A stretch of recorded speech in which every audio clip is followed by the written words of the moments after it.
My grandfather's final words to me were clear. Mason, everything I've built is meant for you. You're the only one who truly understood me.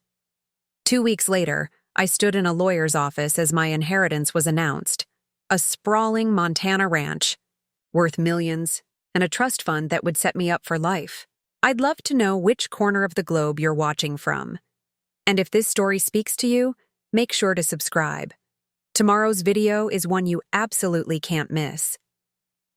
But the expressions around me changed everything. My father's new wife, Vanessa, whispered something in his ear. My 3 step-siblings leaned forward in their chairs.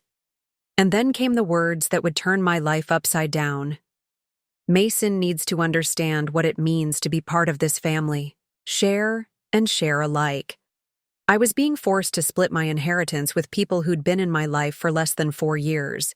People who rolled their eyes when my grandfather spoke of ranch life. People who made fun of his outdated values. Never expected the DNA test I took out of spite would reveal secrets my family had buried for decades. Secrets that would change everything about who I thought I was, and who had the right to my grandfather's legacy. They say blood is thicker than water. But I've learned it can also be thicker than truth.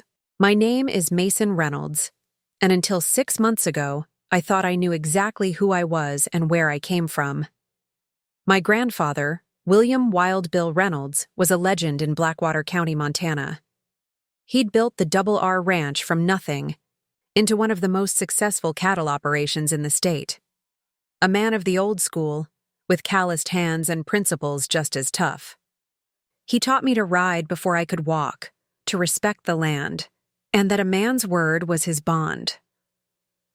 Growing up, I spent every summer at the ranch while my parents, my dad, Thomas, and Mom, Elizabeth, pursued their careers in Seattle.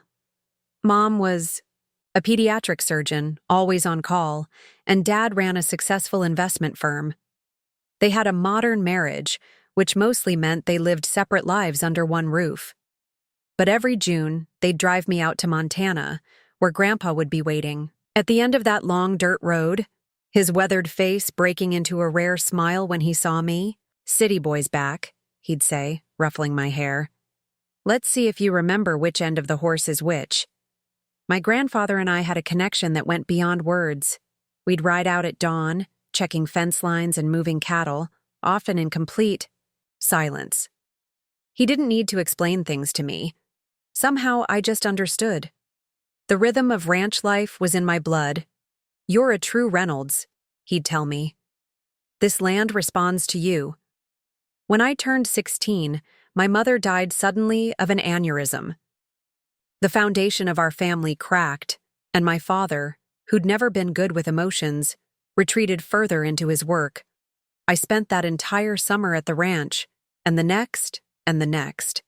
The Double R became my real home, and Grandpa Bill, the parent I needed.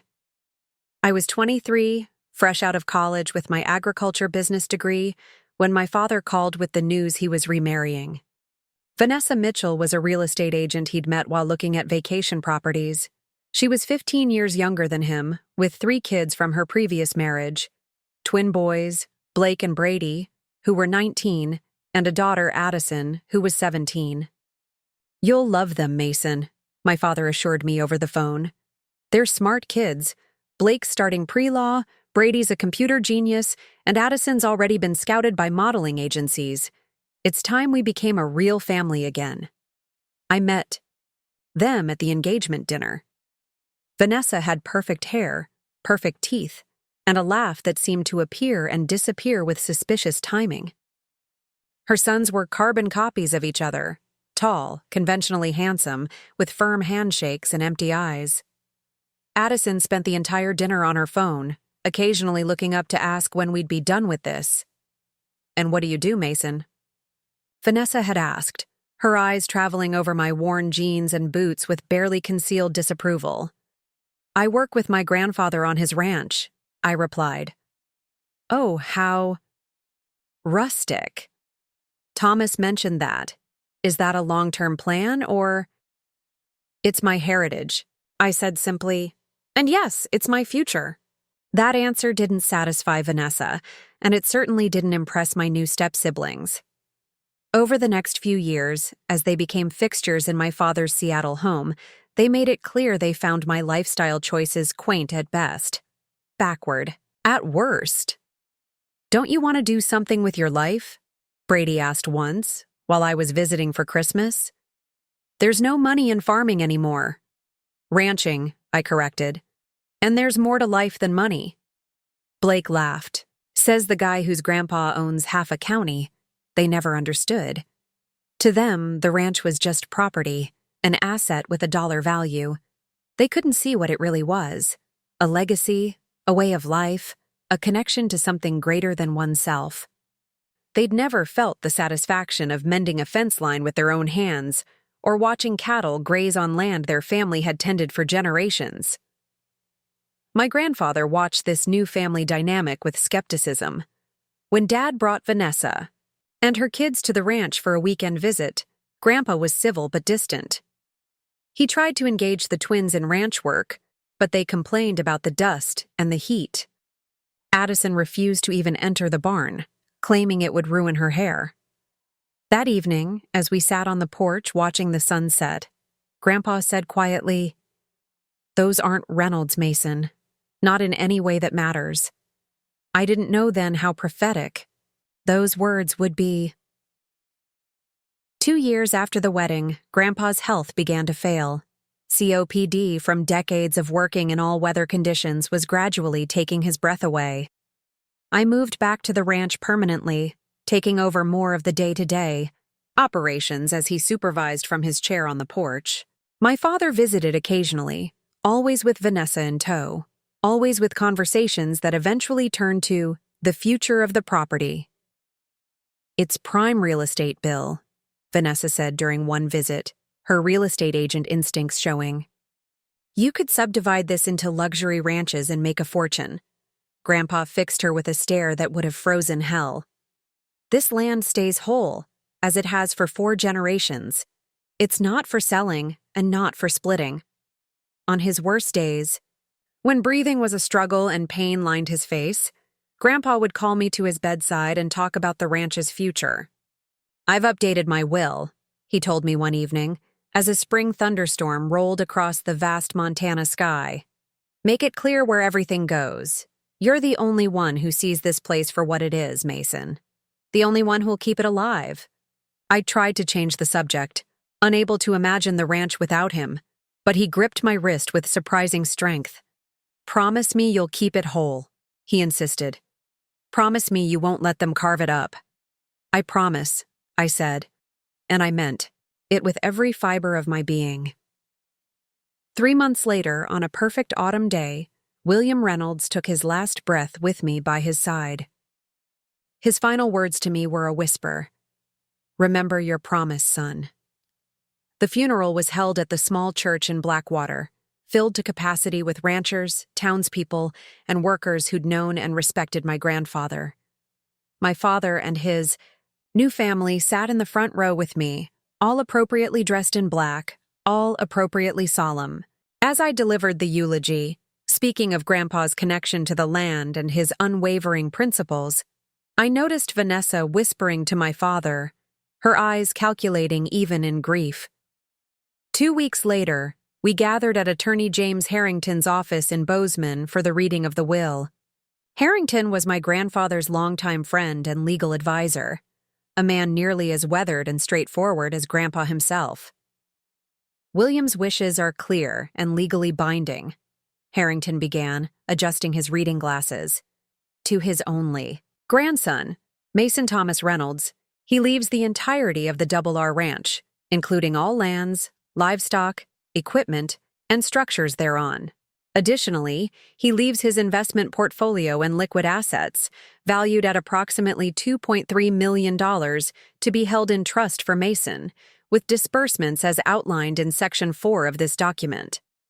I felt a wave of emotion, not for the wealth, but for the trust my grandfather had placed in me. I would honor his legacy. I would keep my promise. But then I became aware of the tension in the room. My father's face had gone tight, and Vanessa's perfectly manicured hand was squeezing his arm. Blake and Brady exchanged glances, while Addison suddenly seemed interested in the proceedings, for the first time. "Is that it?" my father asked, his voice strained. "Nothing for anyone else in the family?" Harrington looked at him over his glasses. "Your father left you his collection of vintage firearms and his personal vehicles. They're detailed in Appendix B." My father stood up, color rising in his face. "This isn't right, James. Mason is barely an adult. He can't manage a ranch of this size, let alone that kind of money. As his father, I should have some say in how this inheritance is managed until he's more established." "You're 49, Thomas," Harrington replied dryly. "Your father felt that if you wanted to be a rancher, you'd have shown interest by now. Mason has been running the place for the last year already." "That's not the point," my father insisted. "We're a family. This division creates an imbalance." Vanessa stood up beside him. "Thomas is right. Mason is part of our family now, with 3 siblings to consider. Surely William would have wanted all the children to benefit, had he known how well they've all bonded." I almost laughed at that blatant lie. I'd exchanged perhaps 10 meaningful sentences with my step-siblings in 4 years. We weren't bonded. We barely tolerated each other. "Mrs. Reynolds," Harrington said firmly, "William was of sound mind when he made these decisions. He knew exactly who was in his family and what he wanted for each of them.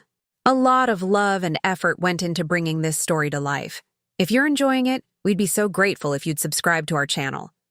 Now, back to where we left off." The drive back to the ranch was tense. My father insisted I ride with them instead of taking my truck, and I found myself in the back seat beside Addison, who was once again absorbed in her phone. "This situation isn't sustainable, Mason," my father said as we turned onto the ranch road. "You need to understand what it means to be part of a family." "I understand the family just fine," I replied. "Grandpa was my family." "And what are we?"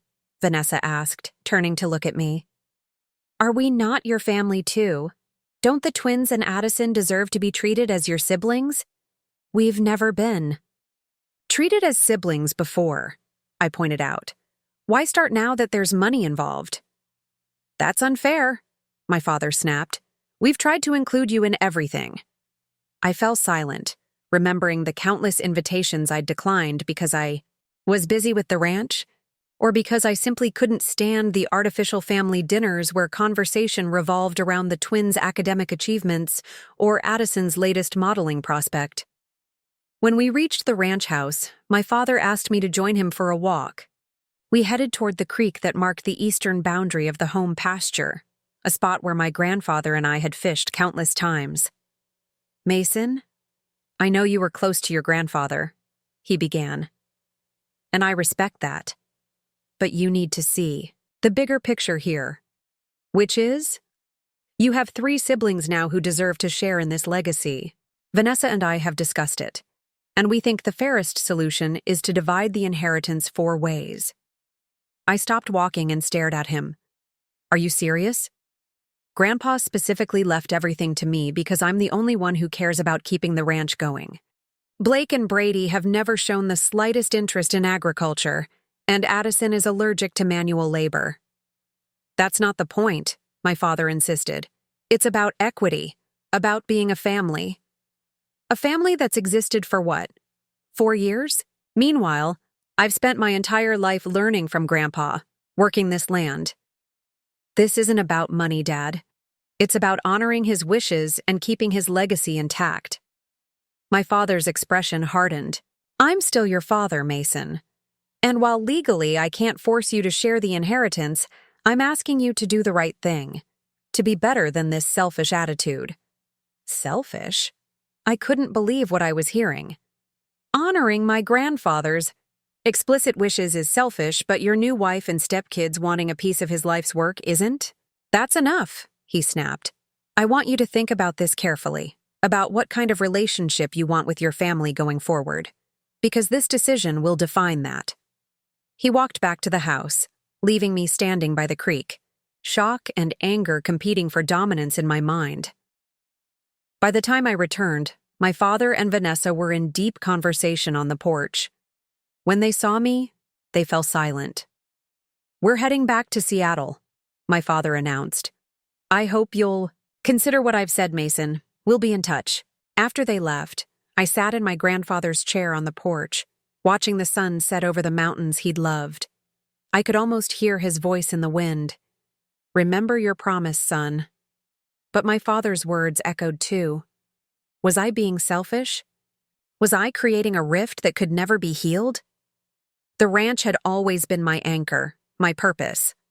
The thought of dividing it, of seeing it broken up or sold off piece by piece, made me physically ill. That night, I couldn't sleep. Around 2 a.m., I got up and went to my grandfather's study, a room that still smelled of his pipe tobacco and the leather of his old chair. I turned on his computer. He'd finally conceded to having one for ranch business in his last years, and on an impulse, I ordered a DNA test from one of those ancestry websites. It wasn't a rational decision. It was born of a desperate need to connect with my roots, to remind myself of who I was and where I came from. Maybe if I could show my father scientific proof of my connection to the Reynolds legacy, he would understand why the ranch couldn't be divided. Or maybe I just needed the comfort of seeing my heritage spelled out in undeniable genetic code. Either way, I had no idea that the simple act of spitting into a tube would upend everything I thought I knew about my family, my inheritance, and myself. The next morning, I woke to a flurry of texts from Vanessa's kids, each more entitled than the last. From Blake: "Dad says we need to talk about our ranch. When can we meet with the property managers?" From Brady: "Thinking about converting the East Pasture to a tech campus. Sustainable agriculture meets Silicon Valley. You in?" From Addison: "Can my friends and I use the ranch house for a photo shoot next weekend? It's for my portfolio." I didn't respond to any of them. Instead, I threw myself into ranch work, losing myself in the physical labor that had always cleared my head. I mended fences, moved cattle, and met with our foreman about the upcoming calving season. This was my life, my responsibility. I wouldn't let anyone take it from me. But over the next few weeks, the pressure intensified. My father called daily, his tone growing increasingly stern. Vanessa sent long emails about family harmony and shared prosperity. The twins started making plans as if the division of the inheritance was already decided, sending me links to development proposals and investment strategies for our property. "You need to shut this down now," advised Maria Gutierrez, our ranch foreman and my grandfather's trusted right hand for 20 years. "The longer you let them think it's a possibility, the harder they'll push. They're my family," I said weakly. Maria fixed me with the same no-nonsense stare she'd used when I was a kid trying to get out of mucking stalls. "Biology doesn't make a family, Mason. Loyalty does. Respect does. Has any one of them ever shown, either for this place or what it means to you?" She was right, of course, but the situation came to a head before I could formulate a response to my father's demands. 6 weeks after the will reading, the DNA test results arrived in my email. I opened them casually, expecting a breakdown of European percentages and maybe some distant cousins. What I found changed everything. According to the DNA analysis, I shared no genetic material with anyone in the Reynolds line. None. The test suggested I look into my maternal connections, as there appeared to be no paternal link to the family I'd always called my own. I stared at the screen, my mind refusing to process what I was seeing. It had to be a mistake. I was Reynolds. Everyone said I looked just like my grandfather in his youth. I had his way with horses, his intuition about the land. With shaking hands, I called the testing company's customer service line.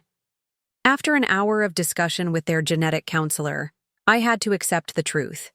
There was no biological connection between me and William Reynolds, between me and my father. I was not, genetically speaking, a Reynolds at all. As the shock began to subside, questions flooded in. If William wasn't my biological grandfather, did he know? Did my father know? Was this why he had always seemed so distant, so uninterested in the ranch life that called to me? And if I wasn't a Reynolds by blood, what did that mean for my inheritance? And my promise? I sat in my grandfather's study for hours after receiving the DNA results, surrounded by photographs of the Reynolds men through generations, photos that now told a different story than I'd always believed. In each frame, I searched for my features in these men who were, according to science, strangers to me. The sun was setting when I finally moved, my body stiff from sitting motionless for so long. I walked to the large portrait of Grandpa Bill that hung over the fireplace, him at 30, standing proud beside his first prize bull. I'd always been told I had his eyes, his jawline. Now I wondered if that had been a comforting lie, or if people simply saw what they expected to see. My phone buzzed with yet another text from Brady. Dad says we should meet with a property assessor next week. I've got some contacts from business. School. The presumption in his message ignited something in me. Without thinking, I called my father directly. "Mason," he answered, his voice cautious. "Have you given more thought to our discussion?" "I've thought about a lot of things," I said, surprised by the steadiness in my voice, including why a man who shows no interest in ranching would suddenly be so invested in his father's property. That's unfair. Is it? I cut him off. "Tell me something, Dad. How long have you known I'm not Reynolds?" The silence that followed told me everything. When he finally spoke, his voice had changed. "Who told you that?" "DNA doesn't lie," I replied. "Unlike family, apparently." Another long silence. Then, "We need to discuss this in person, not over the phone." "I agree, but not with Vanessa and her kids. Just you and me." He hesitated, then conceded. "I'll drive out tomorrow, alone." After hanging up, I called Maria. If anyone knew the truth about my family, it would be her. She'd been at the Double R since before I was born. "I need to ask you something," I said when she answered, "and I need the truth." Maria listened without interruption as I explained about the DNA test. When I finished, she sighed deeply. "I wondered if this day would come," she said. "It wasn't my place to tell you, but I never liked the secret." "So you knew?" "Not everything," she admitted, "but enough to know you've been lied to. Bill knew too. That's why he was so careful with his will." "What do you mean?" "Come by my place in the morning," she said. "There are some things you should see before you talk to your father." I barely slept that night. Questions chased each other through my mind. Who were my real parents? Why had I been raised as a Reynolds? And the question that kept returning, did my grandfather's will still stand if I wasn't his biological grandson? At dawn, I drove to Maria's small house at the edge of the ranch property. She was waiting on the porch with coffee and a weathered cardboard box. "Your grandfather gave me this the month before he died," she explained as I sat across from her at her kitchen table. "Made me promise to keep it safe and give it to you if questions ever came up about your parentage." I opened the box with unsteady hands. Inside was a manila envelope, a small leather journal, and a faded photograph of a young woman with my eyes and smile. "That's your mother," Maria said gently. "Your real mother, Elizabeth Porter." I stared at the photograph. But Elizabeth Reynolds was my mother. She died when I was 16. Maria shook her head. "Elizabeth Reynolds couldn't have children. It nearly destroyed her. She and Thomas had been trying for years." I opened the journal, recognizing my grandfather's cramped handwriting. November 12th, 1993. The girl came back today. Sarah Porter's daughter. Just like her mother, stubborn and alone, pregnant and nowhere to go. "Thomas and Elizabeth are flying in tomorrow. The entries continued, telling a story I'd never imagined. Elizabeth Porter had been the daughter of Sarah Porter, who'd worked as a housekeeper at the Double R in the 1970s. Elizabeth had grown up partly on the ranch until her mother moved them away when she was 10. Years later, Elizabeth returned, 19, and pregnant by a boyfriend who'd abandoned her when he learned about the baby. My grandparents had taken her in, and my father and his wife, unable to have children of their own, had made her an offer. They would adopt her baby and provide for Elizabeth financially if she agreed to disappear afterward.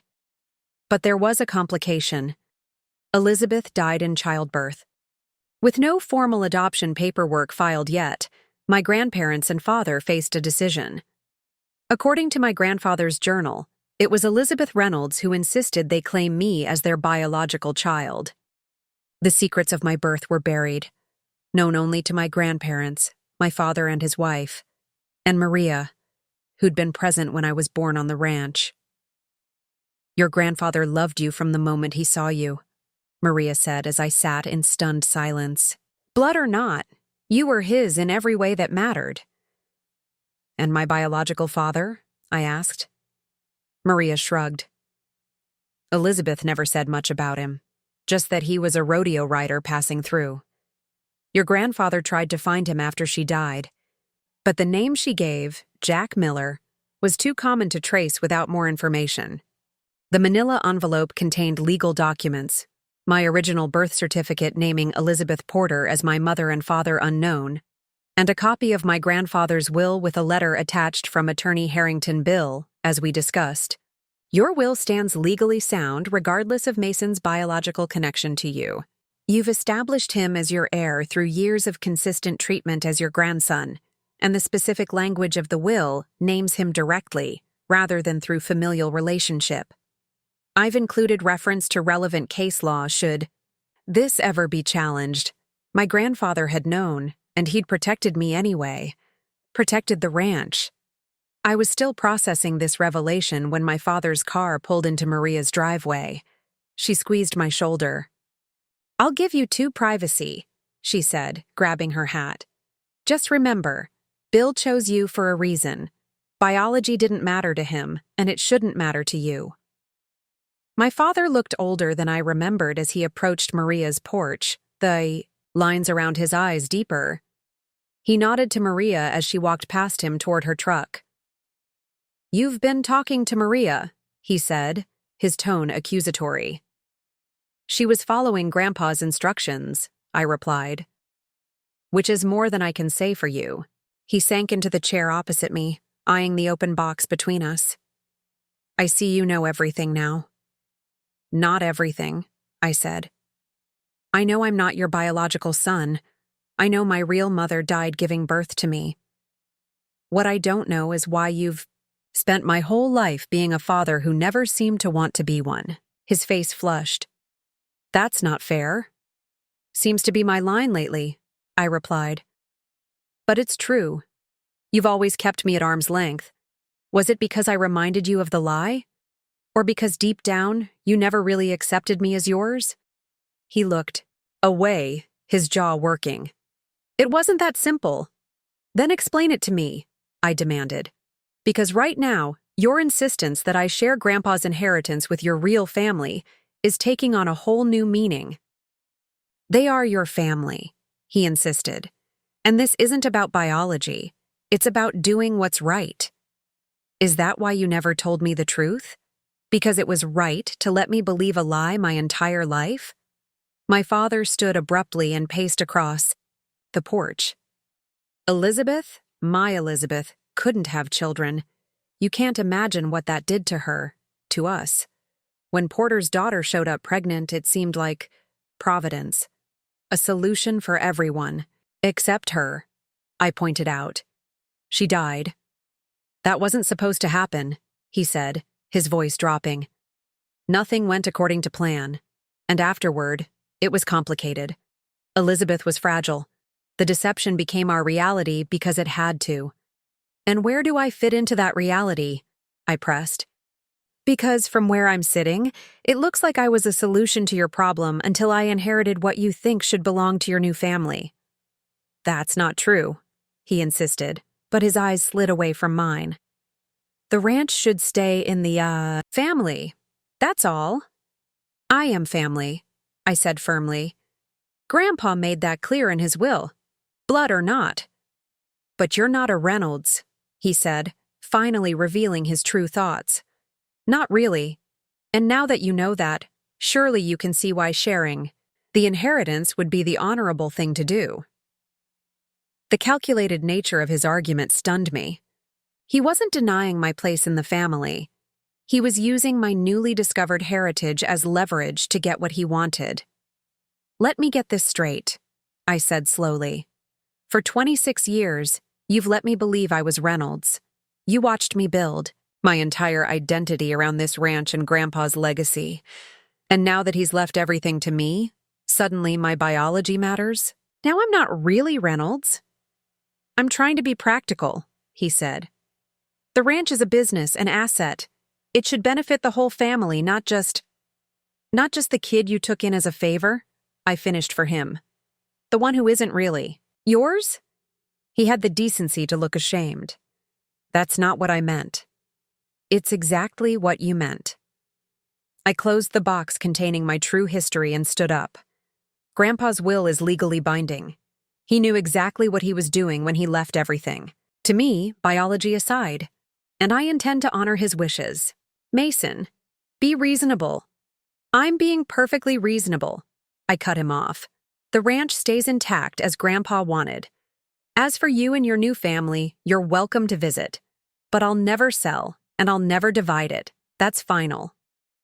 I expected more arguments, but something in my tone must have reached him.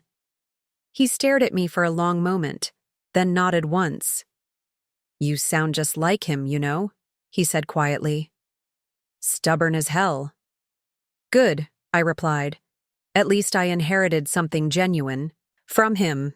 My father left soon after, promising to discuss options with Vanessa and the kids. I didn't believe for a second that they would accept my decision gracefully. But for the moment, I had breathing room. I spent the next week in a daze, reorganizing my understanding of myself and my place in the world. I wasn't Reynolds by blood, but I was still Mason. I still knew every inch of this ranch, still felt its rhythms in my bones. My connection to this place transcended DNA, but my father's family wasn't so easily deterred. The texts and calls continued, growing increasingly hostile as the days passed. This is a mistake you'll regret, Vanessa warned in a voicemail. We're prepared to challenge the will if necessary. Concerned, I called Attorney Harrington, who reassured me that my position was legally secure, but suggested I begin documenting all communications with my father and his family. Paper trails matter, he advised. And Mason, don't put anything in writing that you wouldn't want read aloud in court. The threat of legal action hung in the air, but it was Addison who escalated things beyond words. One afternoon, I returned from checking the north pasture to find her red convertible parked in front of the ranch house. She was on the porch with 2 friends, a photographer, and what looked like several suitcases of clothing. What's going on? I asked, dismounting from my horse. Addison barely glanced up from her phone. Photo shoot. Dad said it was fine. Dad doesn't own this property, I reminded her. And I don't recall giving permission for this. She rolled her eyes dramatically. God, Mason, it's just a few pictures. We're not hurting anything. Why are you being such a jerk about everything lately? Because this is my home, not a photography studio, I replied, trying to keep my temper in check. You need to pack up and go. One of her friends, a tall blonde in impractically high heels, snickered. Told you cowboys were all about the power. Trip, Addie? It's not a power trip to expect basic courtesy, I said, like asking before you show up with a commercial photography crew. It's hardly commercial, Addison scoffed. It's for my portfolio. Besides, this place is going to be partly mine soon anyway, so I don't see the big deal. That's not happening, I stated firmly. Your dad knows my position on this. She finally looked directly at me, her expression calculating. Oh, I know all about your position now. Dad told us everything. Ice formed in my stomach. What exactly did he tell you? Addison smiled, sensing her advantage. That you're not even really a Reynolds. That your mom was some ranch hand's knocked-up daughter they took pity on. How does it feel knowing you've been playing pretend your whole life? The casual cruelty of her words hit harder than I expected. I'd had a week to process my new reality, but hearing it thrown back at me like this, as a weapon, was different. Get off my property, I said, my voice dangerously quiet. Now. Or what? She challenged me. You'll call the sheriff? Go ahead. I'd love to explain to the local law enforcement how you're trying to cheat your real family out of their inheritance. My real family is buried on the hill behind this house, I said. The man who raised me, who taught me everything I know, made his wishes clear. This ranch isn't up for grabs. The photographer, who looked increasingly uncomfortable, began packing up his equipment. Addison, maybe we should go somewhere else. There are plenty of scenic spots in Montana. No, she insisted. He doesn't get to dictate terms to me. I'm Reynolds. He's not. Something in me snapped, not in anger, but in clarity. I looked at this girl, barely 18, who thought a name gave her rights to something she'd never worked for, never understood, never loved. You want to be Reynolds so badly? I said calmly. Then act like one. Get up at dawn. Learn every creek and hill on this land. Work until your hands bleed and your back aches. Love this place more than yourself. That's what being a Reynolds means on the double R. The name is nothing without the heart behind it. She stared at me, momentarily speechless. Then she grabbed her purse. Whatever. This place is a dump anyway. I don't know why everyone's fighting over it. As her convertible disappeared down the drive, Maria stepped out from the barn where she'd witnessed the entire exchange. You handled that well, she said, coming to stand beside me. Better than Bill would have. I smiled wryly. He'd have turned the hose on them. Damn right he would. She chuckled, then grew serious. They won't stop, you know. People like that, when they think they're entitled to something, they don't just walk away. I know, I sighed. But neither will I. And I didn't. Over the next month, the pressure intensified. My father's attorney sent formal letters suggesting family mediation. Vanessa left tearful voicemails about tearing the family apart. The twins alternated between thinly veiled threats and awkward attempts at camaraderie, suddenly interested in learning about ranch operations. I weathered it all, focusing on the work that needed doing. Spring calving was underway, and the rhythm of ranch life continued regardless of human drama. There was comfort in the routine, in the tangible results of honest labor. One evening, as I was reviewing cattle vaccination records in the study, I received an unexpected call from a Seattle number I didn't recognize. Is this Mason Reynolds? A woman's voice asked when I answered. Yes, who's this? My name is Dr. Rebecca Walsh. I was your mother's, Elizabeth Reynolds, colleague at Seattle Grace. I've been trying to reach you. I sat up straighter. What can I do for you, Dr. Walsh? It's more what I might be able to do for you, she replied. I recently heard about some family complications you're experiencing. Elizabeth was a dear friend, and I have information that might help clarify your situation.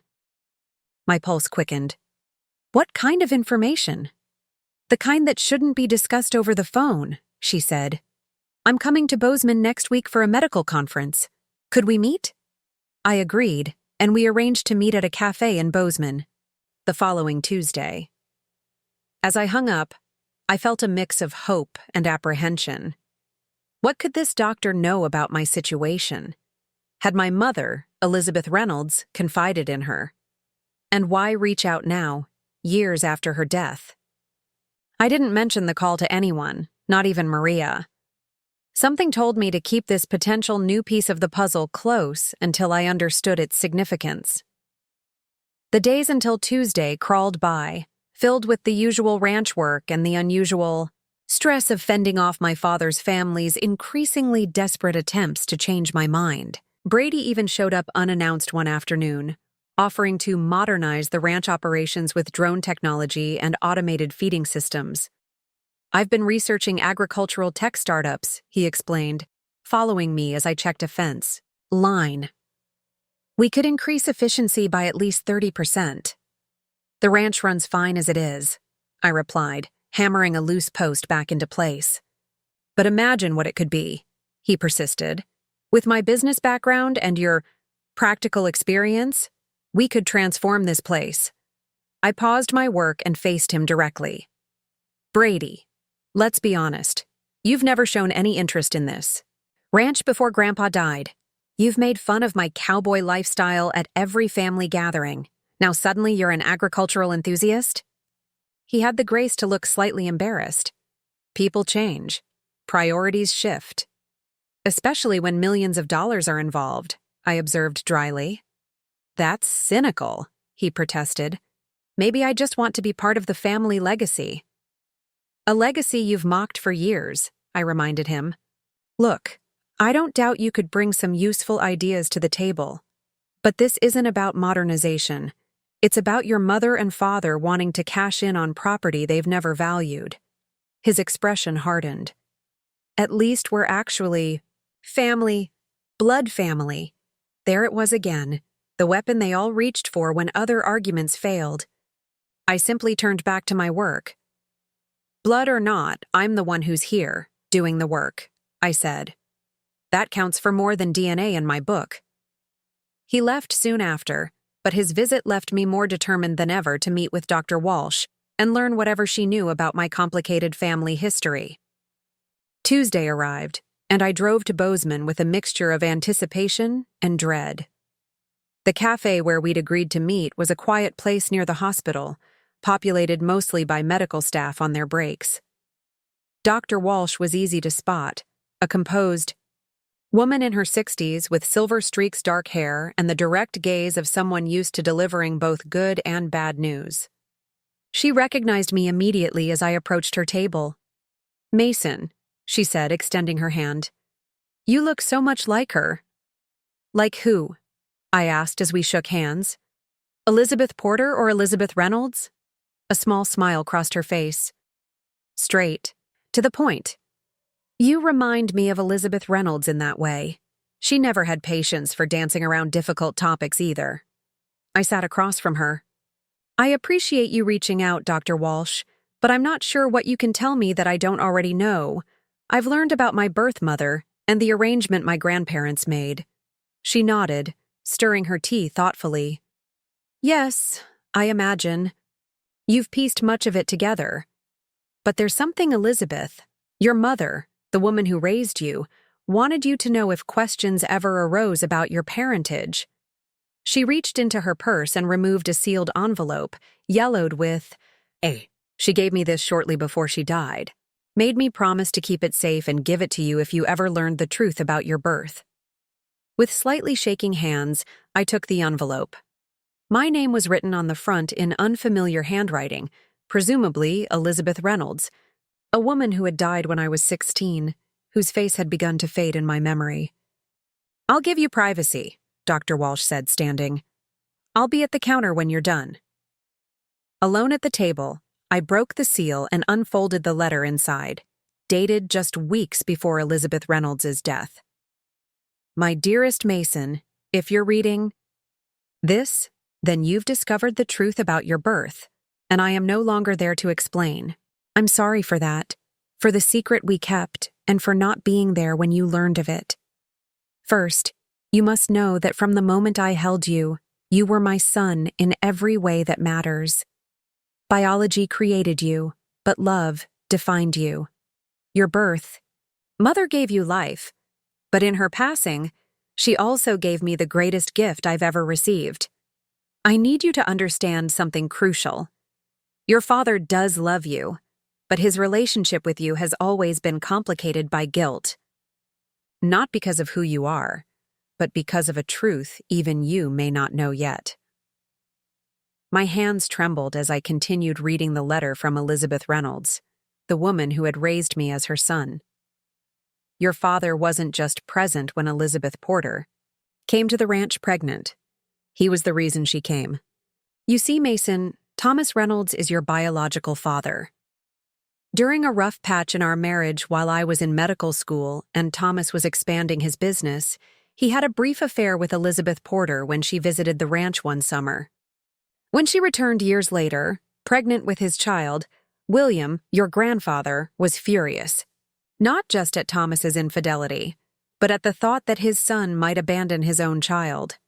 The solution was presented as an adoption, a way for us to have the child we'd been unable to conceive, for Elizabeth to pursue her dreams unburdened, and for Thomas to support his child without scandal. I agreed because I desperately wanted a child, and because despite everything, I loved your father. None of us expected Elizabeth to die in childbirth. Her death changed everything. What had been a private arrangement suddenly involved birth certificates, potential investigations, questions no one was prepared to answer. In the confusion and grief that followed, William took charge. You would be registered as our biological child. The truth would be buried. I won't justify the deception. I've made my peace with God about that. But I want you to understand that you weren't merely taken in out of charity or obligation. You are Thomas's son. You are a Reynolds by blood as well as by name.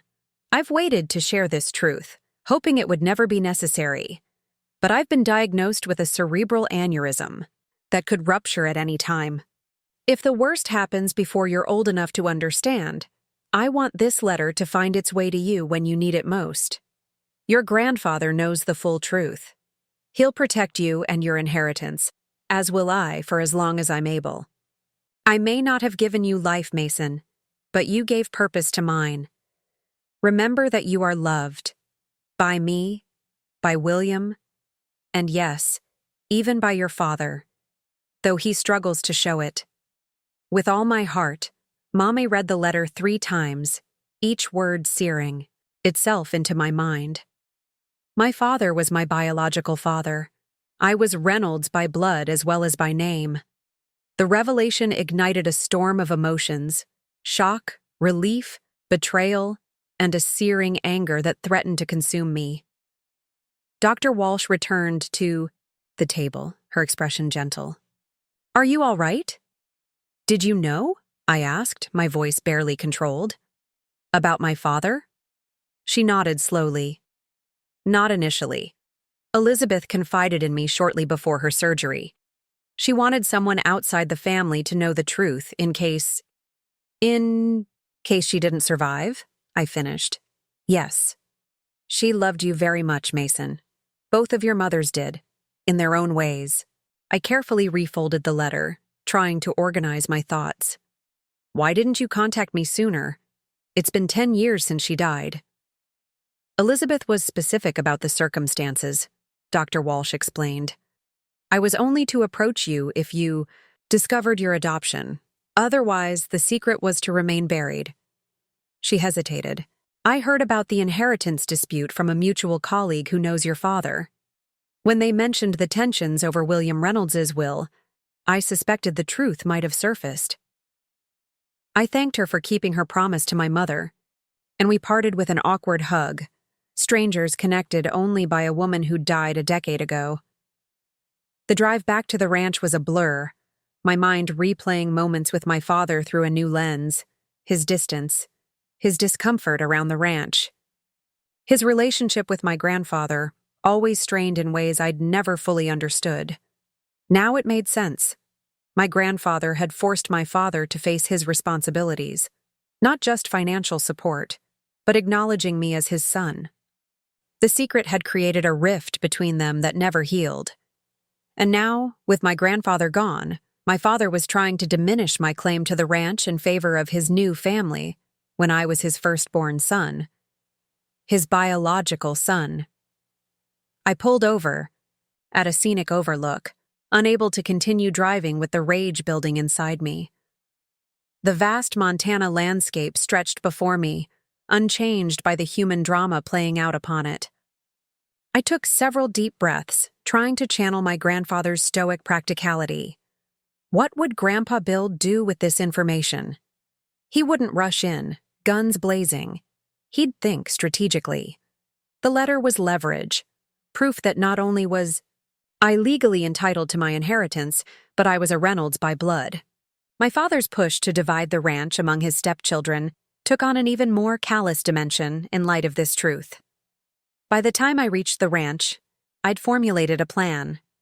I called Attorney Harrington and arranged to meet him the following morning, bringing both the letter and my grandfather's journal as evidence. Then I called my father. "We need to meet," I said when he answered. "Tomorrow. Just you. No Vanessa. No lawyers." "Mason, we've been trying to arrange—" "Not a negotiation," I cut him off. "A private conversation about Elizabeth Porter." His sharp intake of breath told me everything. "What about her?" "I think you know. Be at the ranch at noon tomorrow." I hung up before he could respond. Maria found me on the porch later that evening, staring at the mountains as the setting sun painted them gold and crimson. "Rough day?" she asked, settling into the chair beside mine. "You could say that." I hesitated, then handed her Elizabeth's letter. "Did you know about this?" She read it slowly, her expression unreadable. When she finished, she carefully refolded it. "I suspected," she admitted. "The timing fits. And the way Bill handled everything. It made sense? Why didn't anyone tell me?" The question came out more plaintive than I intended. Maria's weathered face softened. "People get trapped in their own lies, Mason. The longer a secret is kept, the harder it becomes to tell the truth." She handed the letter back. "What will you do now?" "Get answers," I said, "and make sure the ranch stays exactly where Grandpa wanted it, with me." My father arrives precisely at noon the next day. I met him on the porch, where so many significant conversations in my life had taken place. He looked nervous, his usual confident demeanor replaced by something more tentative. "Mason," he greeted me. "You wanted to talk." "Inside," I replied, leading him to my grandfather's study. Attorney Harrington was already there, reviewing documents at the desk. My father stopped short when he saw him. "I thought you said no lawyers," he protested. "I said no lawyers on your side," I corrected. "James is here as my advisor and witness." Harrington stood and nodded to my father. "Thomas." "What is this about?" my father demanded, remaining standing as I took a seat behind the desk. My grandfather's desk now. "It's about the truth," I said, placing both my mother's letter and my grandfather's journal on the desk. "The whole truth." His eyes fixed on the items, recognition dawning. "Where did you get those?" "Mom arranged for her letter to reach me if I ever discovered I wasn't her biological child. And Grandpa left his journal with Maria for safekeeping." I leaned forward. "They both wanted me to know who I really am, who you really are." The color drained from my father's face. He sank into a chair, suddenly looking every bit his 50 years. "Mason, you have to understand." "I understand perfectly," I interrupted. "You're my biological father. You had an affair with Elizabeth Porter. When she came back pregnant, you and Grandpa and Mom created an elaborate fiction to avoid scandal. It wasn't that simple?" "It never is," I agreed. "But what is simple is this. I am your son, your firstborn, a Reynolds by blood as well as by name. And you've been trying to cheat me out of my inheritance in favor of your stepchildren." He flinched at the accusation. "That's not what?" I challenged myself. "Not true? You've spent weeks pressuring me to divide Grandpa's legacy among Vanessa's kids, knowing full well that I'm your biological son. How do you justify that, Dad?" Attorney Harrington cleared his throat. "If I may, the legal implications here are significant. Thomas, if Mason is indeed your biological son, which these documents strongly suggest, then your current position regarding William's will becomes not just ethically questionable, but potentially actionable. My father's shoulders slumped. For a long moment, he was silent, staring at his hands. When he finally spoke, his voice was barely audible. I never wanted any of this to come out.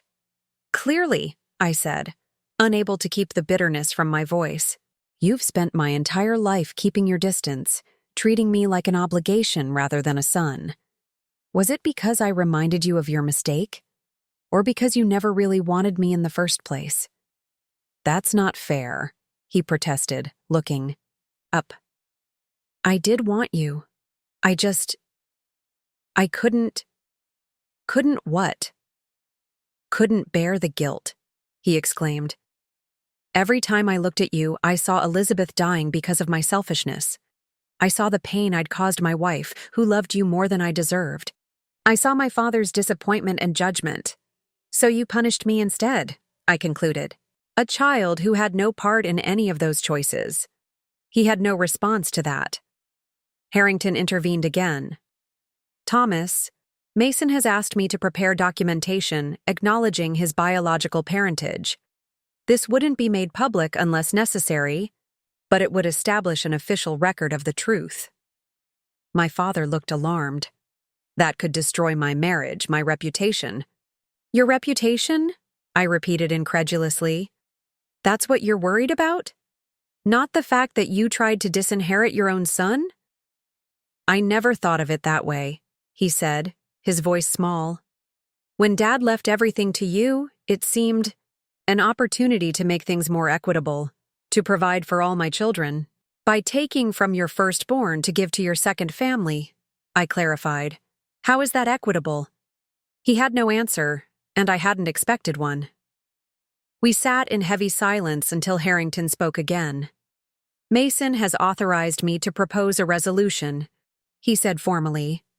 He will maintain full ownership of the Double R Ranch and all associated assets, as specified in William's will. In return, he will not pursue public acknowledgement of his biological parentage, provided all challenges to the will are permanently withdrawn. My father looked at me, a mixture of relief and shame in his eyes. And if I don't agree? I met his gaze steadily. Then I'll tell Vanessa and her children exactly who I am, and why your attempts to claim my inheritance for them are not just legally baseless, but morally reprehensible. It was a harsh ultimatum, but I'd spent weeks being manipulated by people who knew only part of the truth. Now that I held all the pieces, I wouldn't back down. You'd do that? My father asked. Expose everything? I don't want to, I admitted. Despite everything, you're still my father. But I will protect what's mine. What Grandpa wanted me to have. He nodded slowly, defeat evident in every line of his body. I'll sign whatever you need me to sign, and I'll explain things to Vanessa and the kids. Not the whole truth, I clarified. Just that the matter is settled, legally and permanently. Relief washed over his features. Thank you for that, at least. After he signed the documents Harrington had prepared, my father lingered in the study, looking lost. The anger that had sustained me began to ebb, replaced by a complicated mixture of pity and residual hurt. What happens now? He asked. Between us? I considered the question carefully. I don't know. That depends on you as much as me. I've been a poor father, he acknowledged. To my shame. Yes, I agreed, not offering absolution he hadn't earned. But we're both still here. That's something to build on, if you want to try. He nodded, moisture gathering in his eyes. I would like that, if you'll allow it. We didn't embrace when he left. We weren't there yet, and might never be. But something had shifted between us. A truth long buried had finally seen daylight, and with it came the possibility of a different relationship. Not the idealized father-son bond I'd yearned for as a child, but something more honest. Something built on truth rather than fiction. True to his word, my father informed Vanessa and her children that the inheritance matter was closed. I wasn't privy to that conversation, but the resulting silence from their quarter suggested it had been definitive. The threatening texts stopped. The calls ceased. Even Addison's social media barbs about fake cowboys and gold diggers disappeared. 3 weeks later, Maria found me fixing irrigation pipes in the East Field. "There's someone asking for you at the house," she said. "Says his name is Jack Miller." The name hit me like a physical blow. Jack Miller, the name Elizabeth Porter had given for my biological father. The rodeo rider no one had been able to locate. "Did he say what he wanted?" I asked, trying to keep my voice steady. Maria shook her head. "Just that he saw the obituary for William Reynolds and recognized the name. Said he knew Elizabeth Porter years ago." I cleaned up as best I could in the field and drove back to the ranch house, my mind racing. If this was really the man Elizabeth had named as my father, then my entire understanding of my parentage would be upended yet again. The letter from Elizabeth Reynolds, my mother's confession about my father's affair, was it all another layer of deception? A weather-beaten pickup truck sat in the driveway, and a man waited on the porch. He was in his 50s, with the lean, compact build of someone who'd spent a lifetime in physically demanding work. His face was deeply tanned, lines radiating, from eyes that had squinted into too many Western suns. "Mason Reynolds?" he asked as I approached. "That's me," I confirmed, studying him for any resemblance to myself. I couldn't see any, but that didn't mean much. "You're Jack Miller?" He nodded, removing his hat. "I apologize for showing up unannounced. I've been working up the courage to come here for a while." "Maria said you knew Elizabeth Porter?" Something flickered across his face. Grief, perhaps, or regret. "I did. Many years ago. We were close for a time." I invited him inside, an irrational nervousness gripping me. If this man was my biological father, not Thomas Reynolds, then everything I'd just learned, everything I'd confronted my father with, would be built on yet another lie. We sat in the living room, an awkward silence stretching between us until I finally asked, "Why are you here, Mr. Miller?" He twisted his hat in his hands. "I saw William Reynolds' obituary in the paper. It mentioned his grandson, Mason. I knew Elizabeth was pregnant when I last saw her. I knew she was coming here, to the Reynolds Ranch. I always wondered what happened." "She died," I said bluntly. "In childbirth." Pain crossed his features. "I feared as much when I couldn't find any trace of her. She was a special woman." "Were you—" I hesitated, unsure how to phrase the question delicately.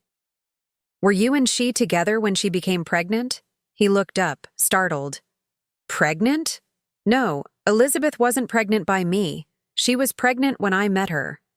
Confusion washed over me. "But you just said—" "She was about 4 months along when we met at a rodeo in Laramie," he explained. "She was waiting tables at a diner near the fairgrounds. We got close over that summer, traveling to a few stops on the circuit together. She told me about the baby's father, some businessman she'd had a relationship with who wanted nothing to do with the pregnancy." Relief flooded through me. "So you're not your father?" He smiled sadly. "No, son. Though I would have been proud if I were. Elizabeth was planning to raise you alone, but she was struggling. When she found out the baby's father was from a wealthy ranching family in Montana, she decided to find them. See if they'd help support you." "She told you the father was from this ranch?" I pressed, needing absolute clarity. Jack nodded. "She didn't name him directly, but she mentioned the Reynolds Ranch specifically. Said the father's family had money and influence. I offered to marry her, give the baby my name, but she was determined to make sure you had your birthright." His expression turned rueful. "I was nobody. A rodeo rider with more injuries than prospects. She thought you deserved better. The pieces were falling into place." Jack Miller wasn't my father. He was simply a decent man who'd cared for my mother during her pregnancy. His story confirmed what Elizabeth Reynolds had written in her letter. Thomas Reynolds was indeed my biological father.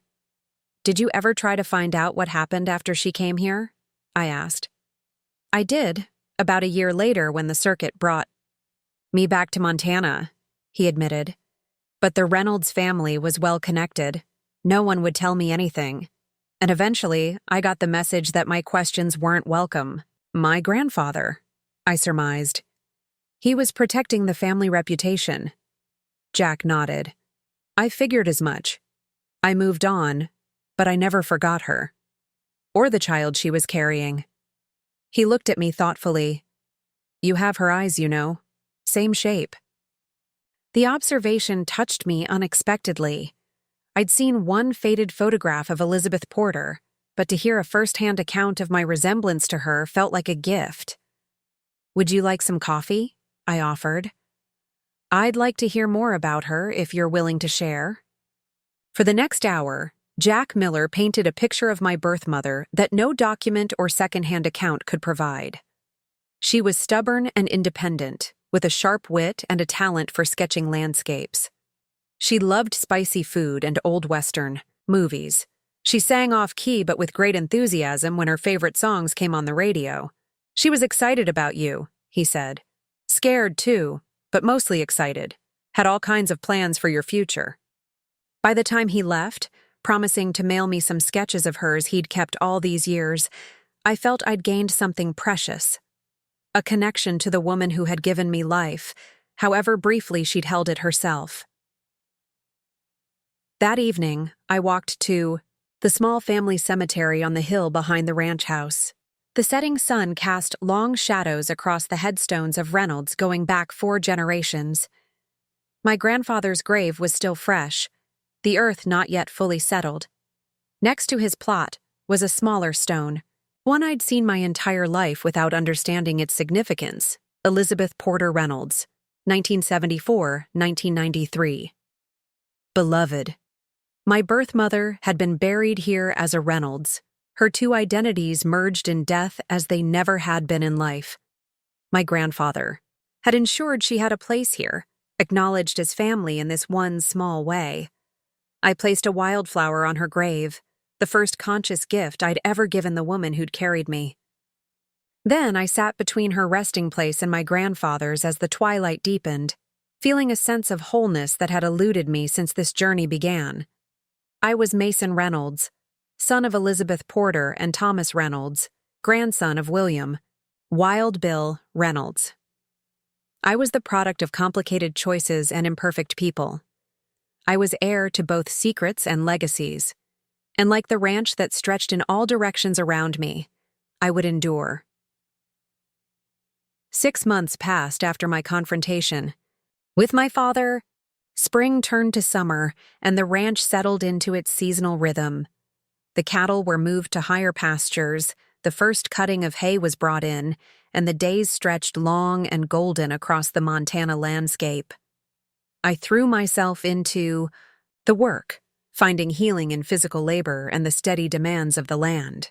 The Double R had always been my sanctuary, but now it felt truly mine in a way it never had before.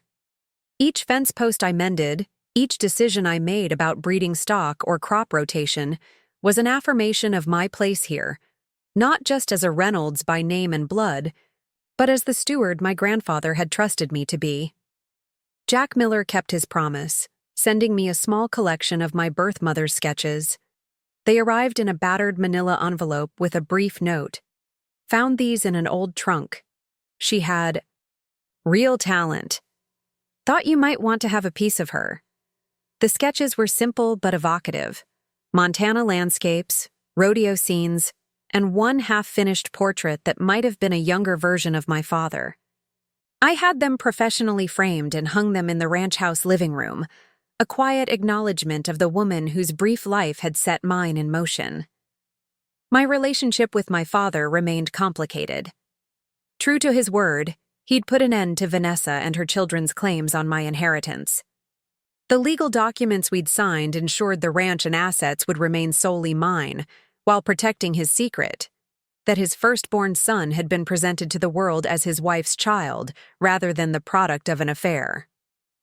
He called occasionally, awkward conversations that revealed how little we knew each other despite sharing DNA.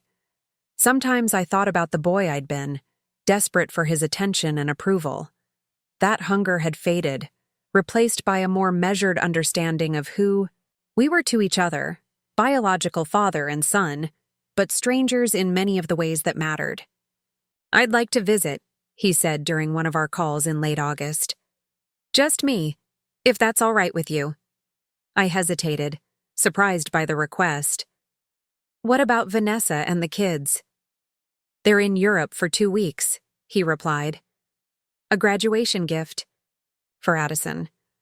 I stayed behind to handle some business matters. I sensed there was more to the story, but I didn't press. "Sure. When were you thinking? This weekend?" I could drive out Friday afternoon.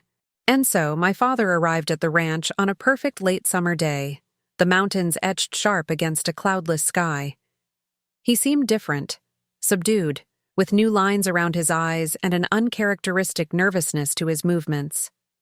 I showed him to the guest room, the one my grandparents had always kept ready for family visits. "Dinner's at 6, I told him. "Nothing fancy, but Maria makes a mean pot roast." "Thanks," he said, setting his overnight bag on the bed. He looked around the room, a strange expression crossing his face. "I haven't stayed here since I was in college. Dad redecorated." "Grandma did before she died," I corrected. "Grandpa never changed a thing after that." My father nodded, a flicker of something, regret perhaps in his eyes. "There's a lot I missed by staying away."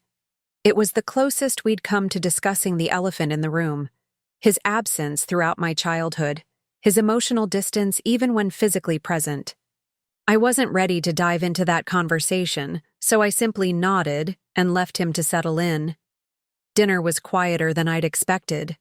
Maria joined us, filling the awkward silences with practical talk about ranch operations. My father asked intelligent questions about cattle prices and hay yields, showing more interest in the business than he ever had before. After Maria excused herself, we moved to the porch with coffee. The setting sun painted the landscape in shades of gold and purple, a sight that never failed to center me. "It's beautiful here," my father said, breaking a long silence. "I forgot how beautiful." "It's always been beautiful," I replied. "You just stopped seeing it." He didn't deny it. "I stopped seeing a lot of things I should have paid attention to." I waited, sensing he was working his way around to something. The golden light faded to blue dusk, bringing with it the evening chorus of crickets and distant coyotes. "Vanessa's filed for divorce," he finally said, his voice flat. The news surprised me, though perhaps it shouldn't have. "I'm sorry to hear that." He gave a short, humorless laugh. "Are you really?" "I'm sorry you're hurting," I clarified. "She and I were never close, but I don't wish you pain." He nodded, accepting the distinction. "She found someone else, younger, wealthier." A pause. "She says I've changed since Dad died, become distant, preoccupied." I could have pointed out the irony, that he was experiencing what he'd subjected my mother to years ago. But what would be the point? Instead, I asked, "How are you handling it?" "Better than I expected," he admitted. "Maybe because it's not the first time I've failed at marriage." He glanced at me. Or fatherhood. There it was, the opening to the conversation we'd been avoiding. I could deflect it, change the subject to safer ground. But something in his expression, a vulnerability I'd never seen before, made me respond. "Honestly, you did fail at that," I agreed. "For a long time." He flinched slightly but nodded. "I know. I've known since you were small, watching you with my father, seeing the connection you had with him. The one you should have had with me." "Why?" I asked simply. The question that had haunted me for as long as I could remember. Was it really just guilt about Elizabeth Porter? He stared into his coffee cup as if it held answers. Partly. The affair itself was brief, a moment of weakness during a rough patch with your mother. But the consequences, he shook his head. When Elizabeth came back pregnant, it was like watching a train wreck in slow motion. Everything I'd built, my marriage, my reputation, my relationship with my parents, was at risk. So you agreed to the adoption plan. It seemed perfect at first, he continued. Elizabeth would be provided for, your mother would have the child she desperately wanted, and you would have a stable home with 2 parents. Until Elizabeth died, I said quietly. Pain flashed across his features. I wasn't there when it happened. I was in Seattle, closing a business deal. By the time I arrived, you had been born, she was gone, and my father had taken charge of everything. The birth certificate, the story. We would tell the world, the arrangement for her burial. He protected you, I observed. He protected the family name, my father corrected. But he never let me forget what had happened. Every time he looked at me holding you, I could see the judgment in his eyes.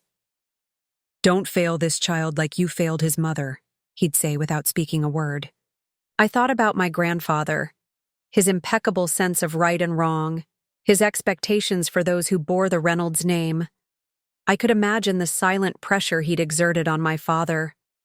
But that doesn't explain why you kept your distance. From me, I pressed.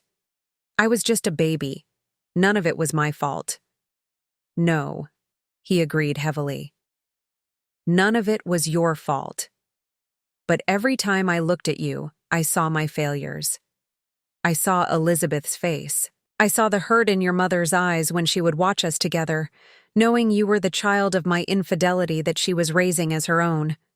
He set his cup down, his hands not entirely steady. It was easier to pull back. Too busy with work.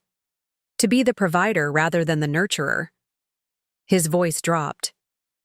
And then, when your mother died, it seemed too late to bridge the gap. You had my father. You didn't need me. I did need you, I corrected, the words emerging with more force than I'd intended. Every boy needs his father. I know that now, he said, his voice thick with regret. Too late to undo the damage, but I know it. We sat in silence as true darkness fell. I switched on the porch light, illuminating the small circle of our shared truth. Somewhere in the distance, an owl called, the sound echoing across the valley. When did Grandpa tell you he was leaving everything to me? I asked, changing direction slightly. My father's expression shifted. About a year before he died. He called me to the ranch, sat me down in his study and laid it out. The ranch, the investments, everything going to you. A rueful smile touched his lips. I was angry at first, told him it wasn't fair to exclude me, his only child. What did he say to that? He said, "You've spent 30 years showing me you don't want this place, Thomas. Mason spent his whole life showing me he does. I'm giving the ranch to the one who loves it." My father shook his head at the memory. Classic Bill Reynolds. Direct to the point of brutality. He wasn't wrong, I pointed out. No, he wasn't, my father conceded. I never wanted ranch life. From the time I was a teenager, I was plotting my escape to the city. Dad knew it, but he held out hope I'd change my mind right up until I left for college and never came back. Except for obligatory visits, something clicked into place for me. Is that why you pushed so hard for me to share the inheritance? Some lingering resentment toward Grandpa? He considered the question with surprising honesty. Maybe partly, but it was more complicated than that. When Vanessa and I married, I promised her children the same opportunities and advantages my child had received. I saw Dad's will as creating an imbalance in my family. By honoring his wishes for his property, I noted, a hint of challenge in my voice. My father sighed. I know how it sounds. And after learning the full truth, that you knew about your birth and still claimed me as your father. I realized how deeply I'd betrayed you. Again. His candor caught me off guard. For the first time, I could see the man beneath the carefully constructed facade, flawed, selfish in many ways, but not entirely without conscience. Where do we go from here? I asked, echoing the question he'd posed months earlier in my grandfather's study. He looked out at the darkened landscape, the mountains now just deeper shadows against the night sky. That depends on whether you think there's anything worth salvaging. I wouldn't blame you if you didn't. I considered my response carefully.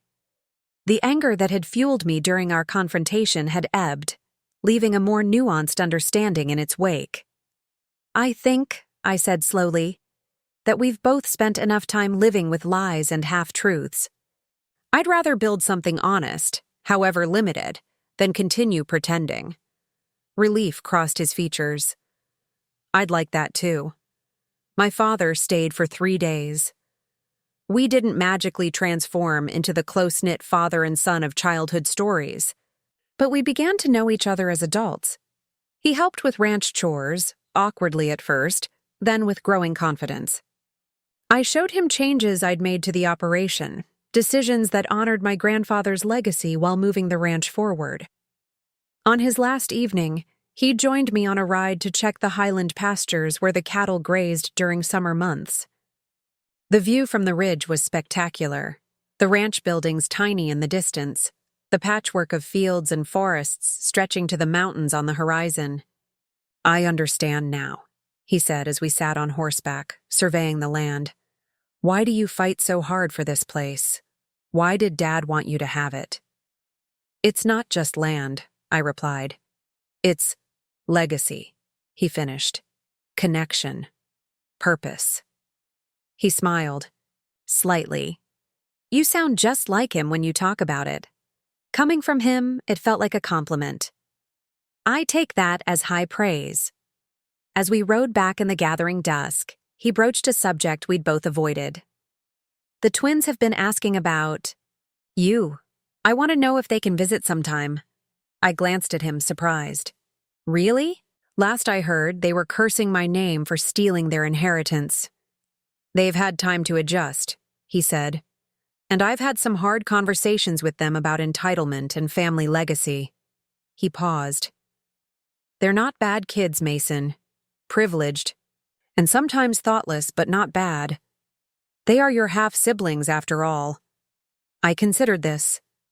Blake and Brady had never made any effort to connect with me as brothers, viewing me as an obstacle to wealth rather than family.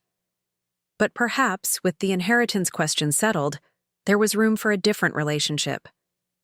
Tell them they're welcome to visit, I decided. But make it clear the ranch isn't a vacation resort. If they come, they work. My father smiled. I'll pass that along. And Mason?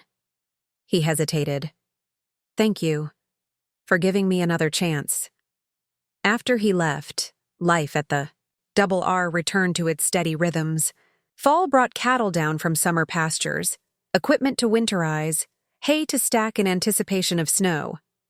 I hired 2 new hands to replace veterans who'd retired, expanded our breeding program with carefully selected stock, and finalized plans for a new irrigation system my grandfather had begun researching before his death. In October, a letter arrived from Addison, of all people. Her handwriting was precise, her tone surprisingly humble. Mason, I owe you an apology. My behavior at the ranch last spring was inexcusable. I was spoiled and entitled, and I said things to hurt you because I was angry about the inheritance situation. Since then, I've had to face some hard truths about myself and my expectations. Mom and Dad's divorce has forced me to grow up in ways I didn't expect. I'm starting college in January, fashion merchandising at Fit, and I'm paying my own way with modeling jobs. I don't expect us to become close overnight, but I thought you should know that I regret how I treated you. Dad says you're a better person than all of us put together. He might be right. Sincerely, Addison P.S. Those pictures we took at the ranch actually turned out amazing. My portfolio got me signed with an agency. So thanks, I guess, for not actually turning the hose on us. I smiled at the postscript, a touch of the old Addison peeking through the newfound maturity. I wrote her back a brief note, accepting her apology and wishing her luck with school and modeling. It felt like closing a chapter, making peace with a part of my complicated family history that had brought more stress than connection. As winter approached, Jack Miller returned to the ranch, this time with an invitation. "There's a rodeo in Billings next weekend," he said during a brief visit. "Elizabeth loved bronc riding, though you might want to go see something she enjoyed." I accepted, and we spent a surprisingly enjoyable day watching events and sharing more stories about the woman whose brief life had shaped both of ours in different ways.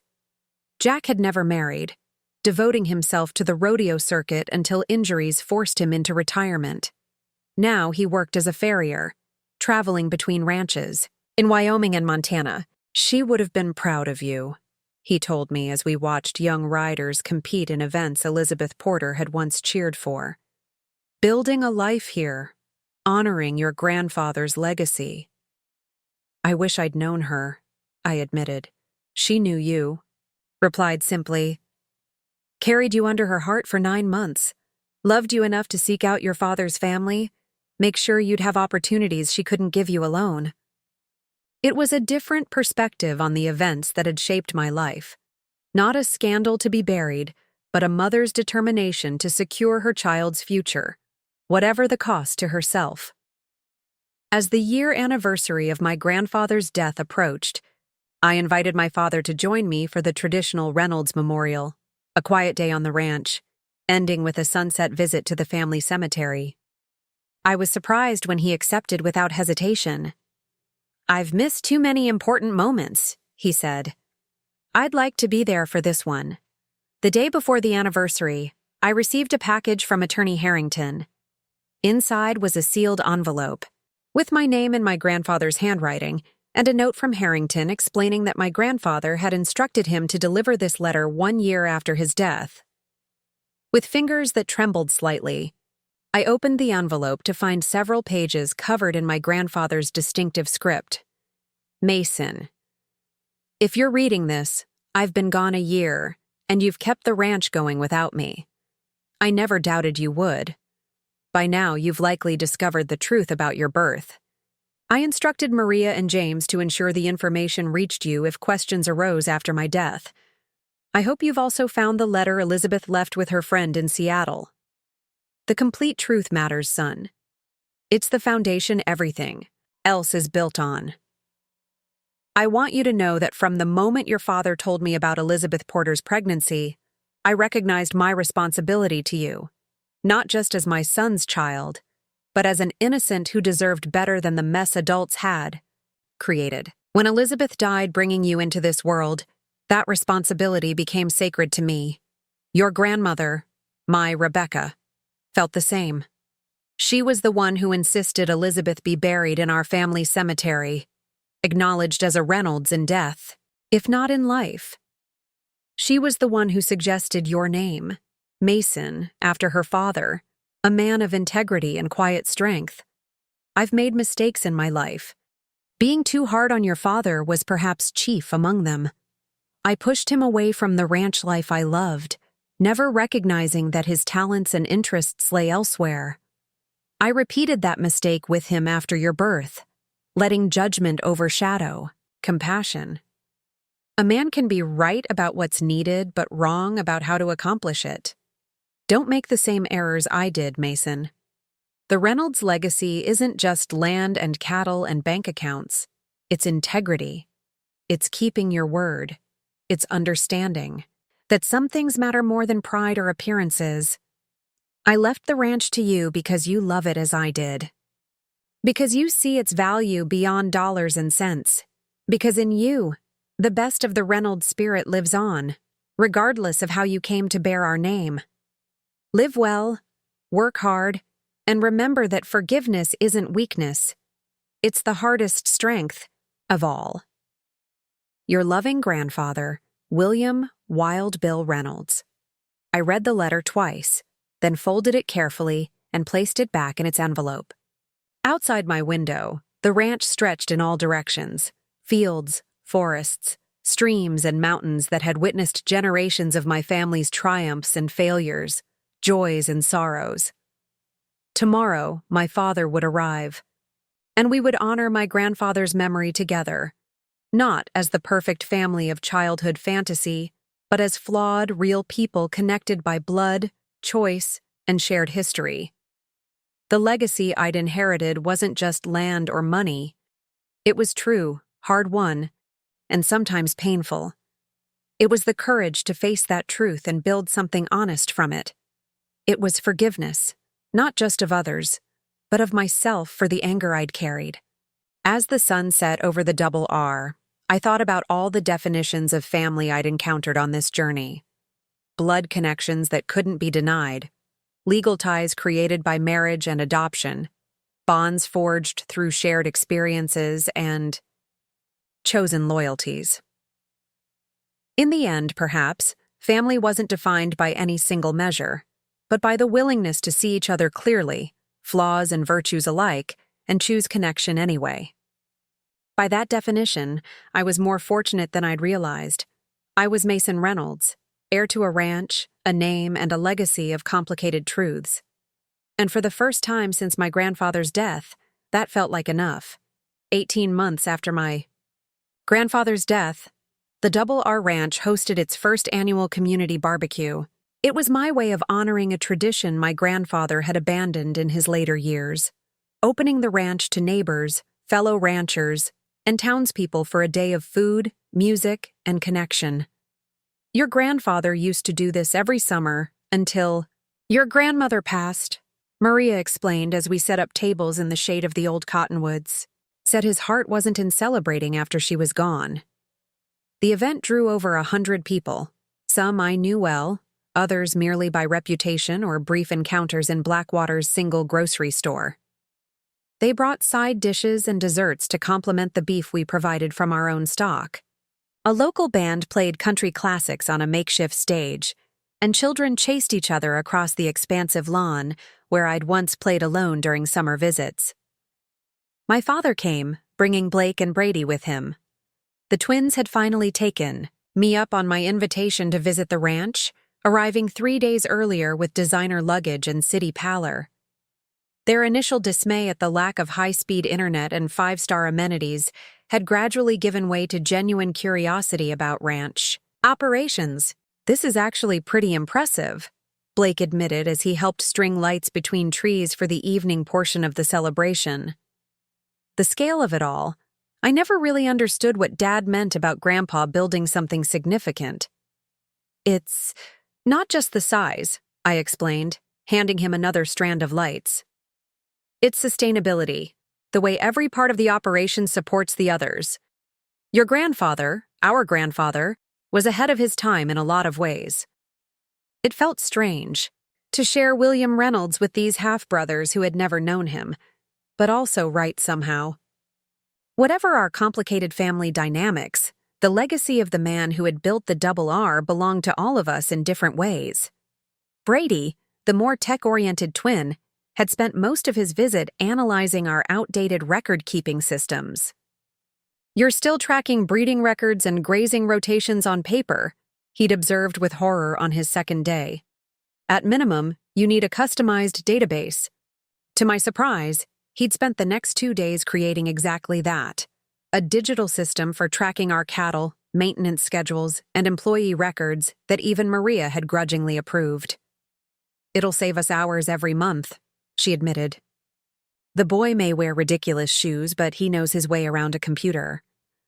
As twilight descended on the barbecue, turning the distant mountains purple and gold, I surveyed the scene with satisfaction.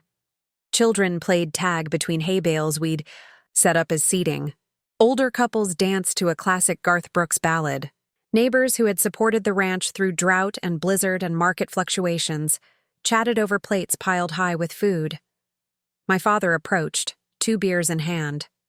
He offered one to me with a tentative smile. "Successful day. Your grandfather would be proud."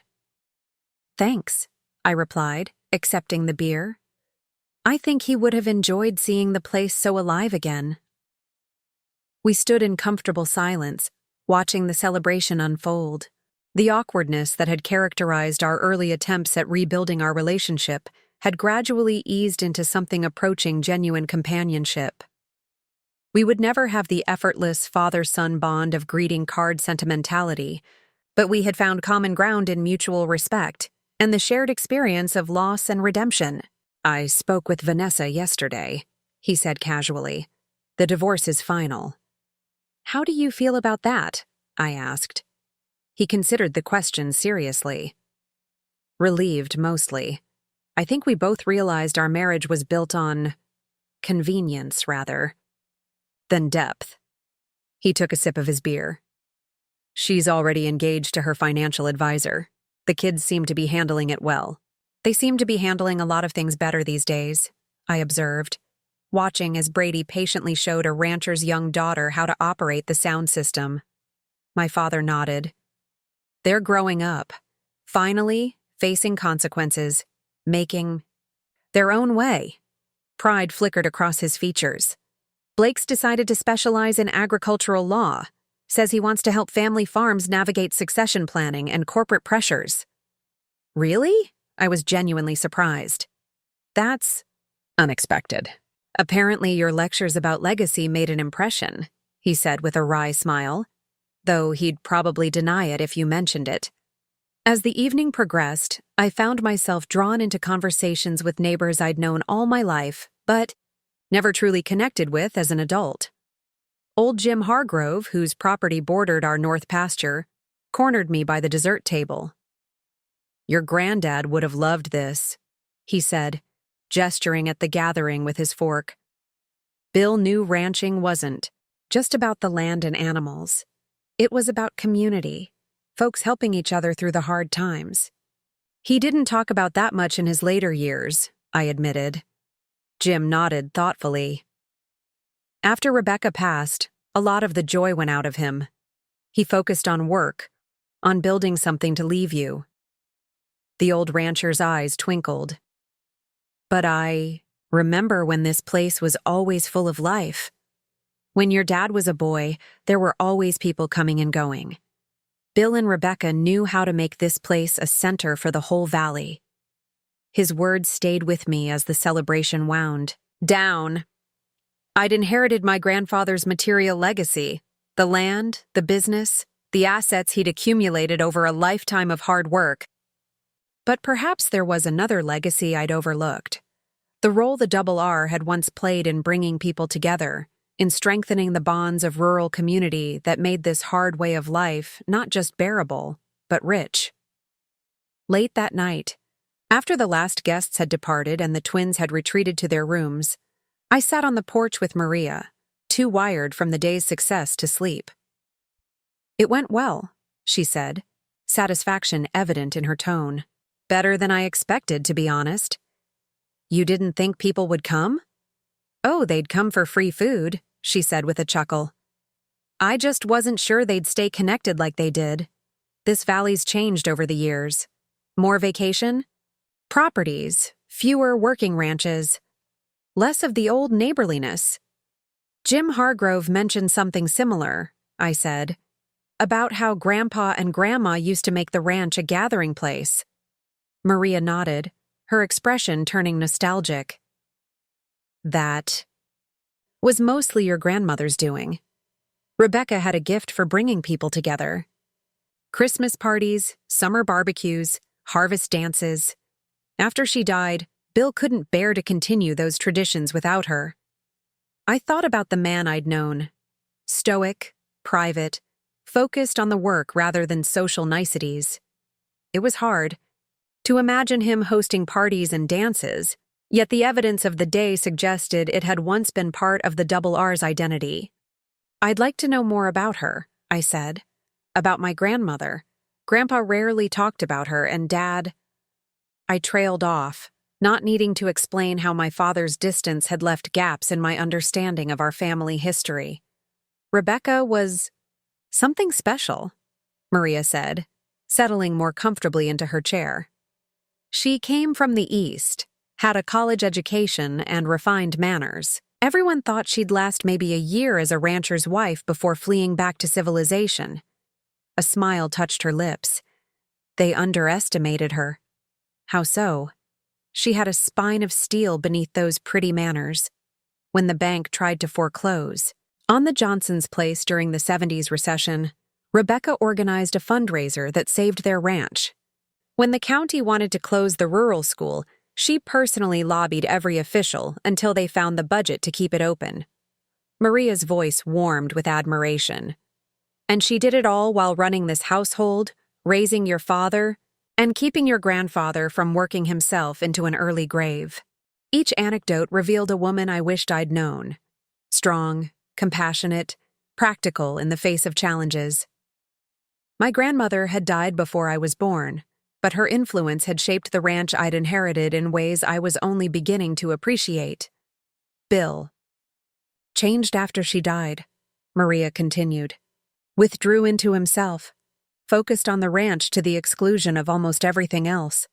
Your father was already in Seattle by then, building his business, meeting your mother. She gave me a meaningful look. The rift between them started long before you were born, Mason. Both stubborn men who couldn't find a way to bridge their differences. This perspective on my father and grandfather's relationship added new layers to my understanding. The distance I'd observed between them wasn't solely about my father's infidelity or the circumstances of my birth, but part of a longer pattern of disconnection, one I was trying not to repeat in my own relationship with my father. 2 days after the barbecue, the twins prepared to return to Seattle. Brady presented me with a flash drive containing the inventory system he'd created, along with instructions for maintaining it. I'll be available for tech support, he said with surprising sincerity, and I can keep updating it remotely if you give me access to your network. I appreciate that, I told him. You've got a real talent for this. He shrugged, uncomfortable with the praise. Just applying what I know to a different industry. No big deal. But it was a big deal. This small bridge between his world and mine, his skills and the ranch's needs. For the first time, I could see how the twins might have a place in the Double R's future, not as owners or inheritors, but as family with different contributions to make.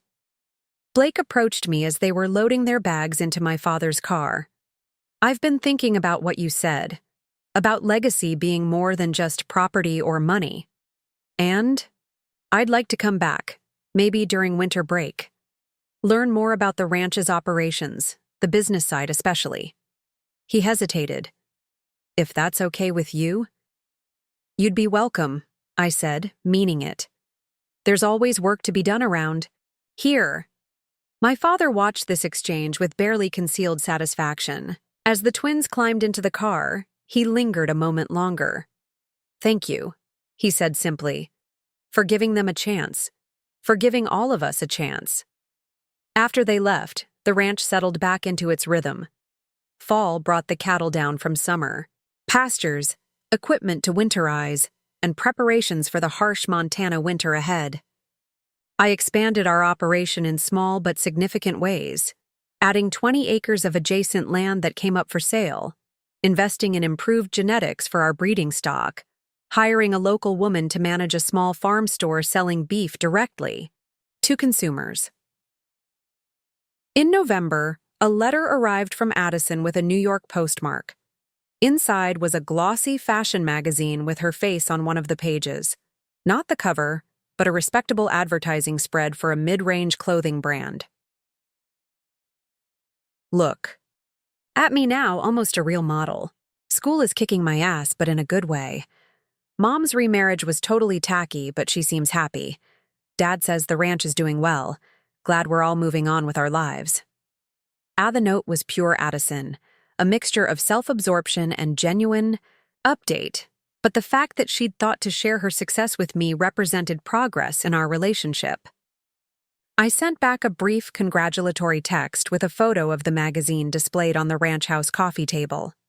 Her response, a row of exclamation points, made me smile. As winter descended and snow blanketed the land, I found myself drawn to my grandfather's study more frequently. The space had gradually transformed from a memorial to the man who had shaped my life into a working office where I managed the ranch's affairs, but traces of him remained. His collection of Western literature, the photographs of earlier generations of Reynolds, the worn leather chair that still held the imprint of his form. One snowy evening, searching for a specific breeding record, I discovered a hidden drawer in his desk, not intentionally concealed, but overlooked in my previous explorations. Inside was a small leather-bound journal with my grandmother's name, embossed on the cover, Rebecca Ann Reynolds. I hesitated, feeling like an intruder into a privacy my grandfather had preserved. But curiosity won out. I opened the journal to find not my grandmother's writings, but my grandfather's, entries that spanned the first year after her death, raw with grief and loneliness. December 18th, 1980, first Christmas without Rebecca. The house feels empty, though Thomas came home from college. He tries, but he's already half gone to his own life. Can't blame him. At his age, I was already married, already building this place with Rebecca beside me. He has different dreams, and she always said we should let him follow them. Harder to remember that promise without her here to remind me. February 14th, 1981. Our anniversary. 32 years we would have had today. Bought flowers anyway and took them to her grave. Stood there like a fool talking to a headstone about cattle prices and the new tractor. As if she cared about those things when she was here, let alone. Now, April 3rd, 1981. Found Rebecca's list of summer projects in her garden journal. Decided to tackle them one by one.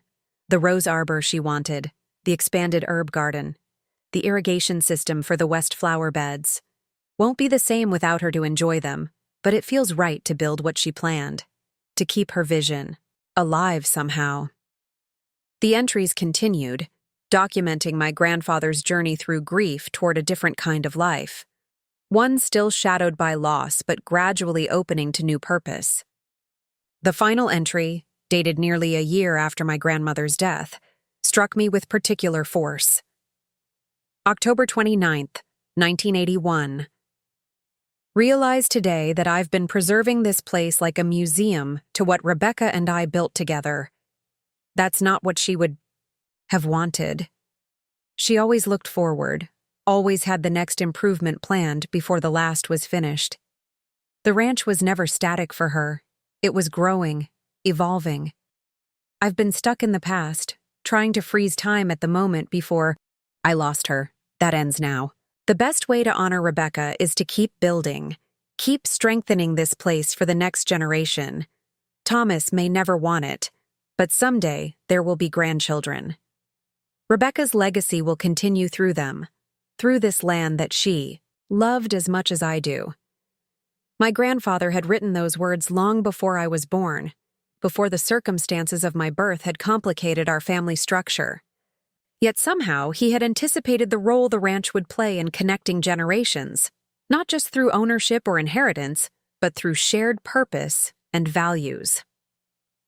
I closed the journal, deeply moved by this glimpse into my grandfather's heart.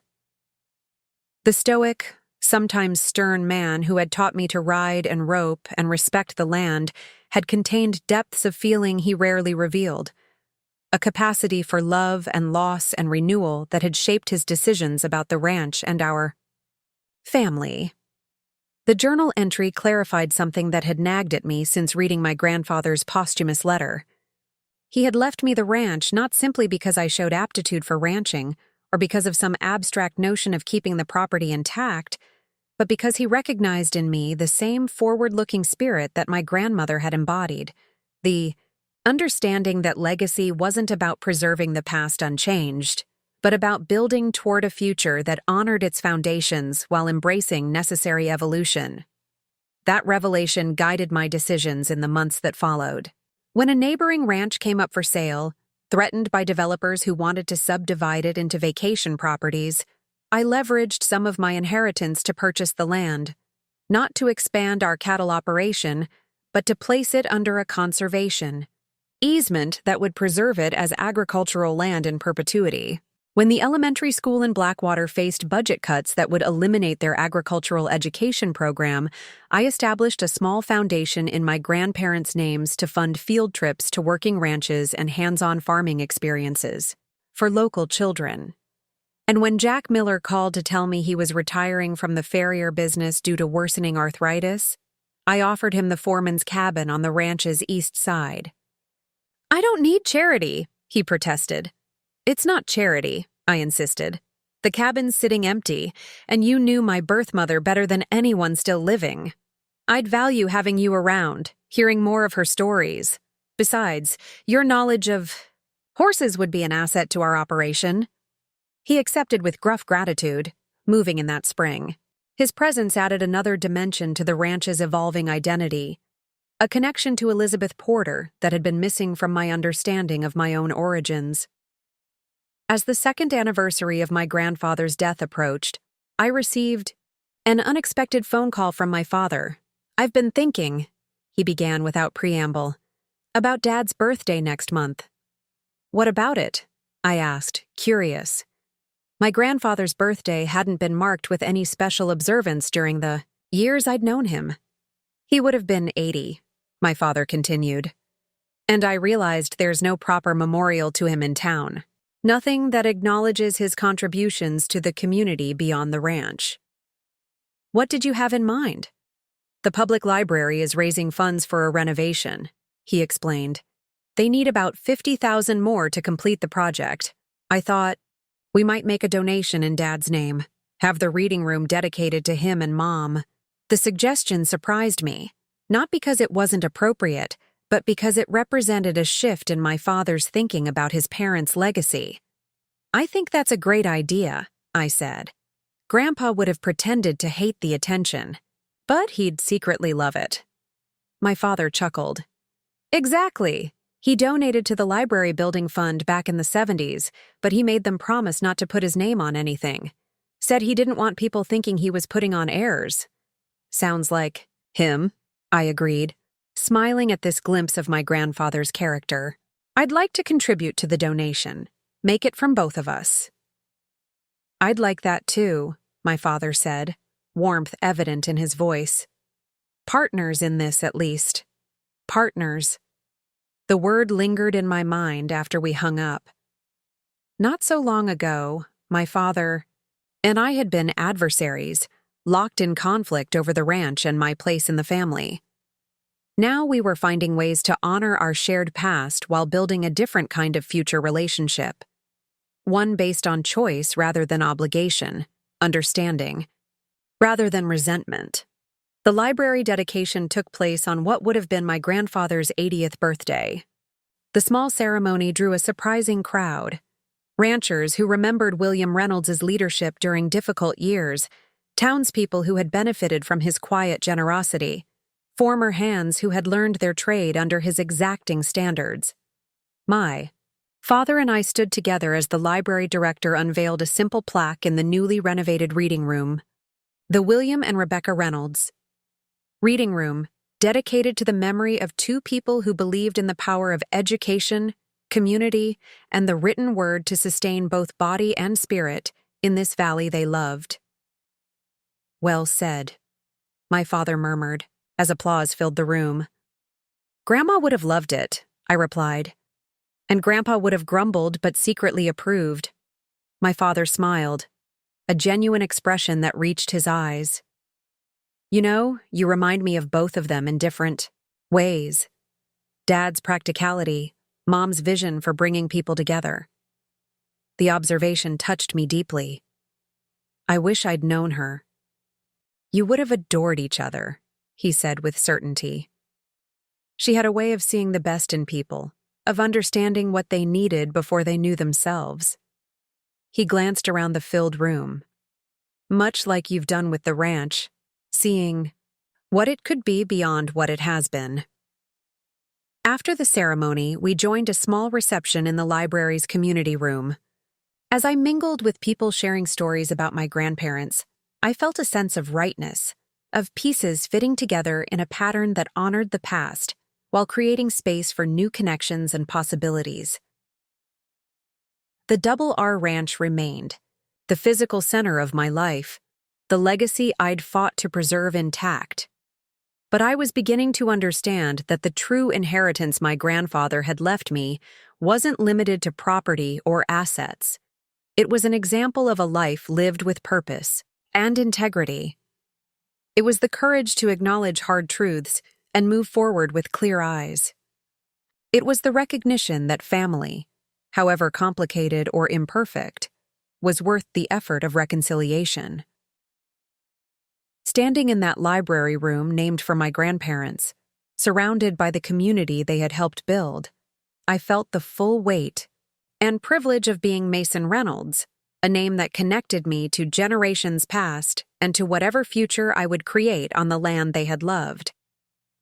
3 years after my grandfather's death, the Double R Ranch had evolved in ways that honored its past while embracing necessary change. The core cattle operation remained our foundation, but we'd diversified thoughtfully, adding a small organic produce section that supplied local restaurants, expanding our direct-to-consumer beef sales, and establishing a modest but successful horse breeding program focused on working quarter horses.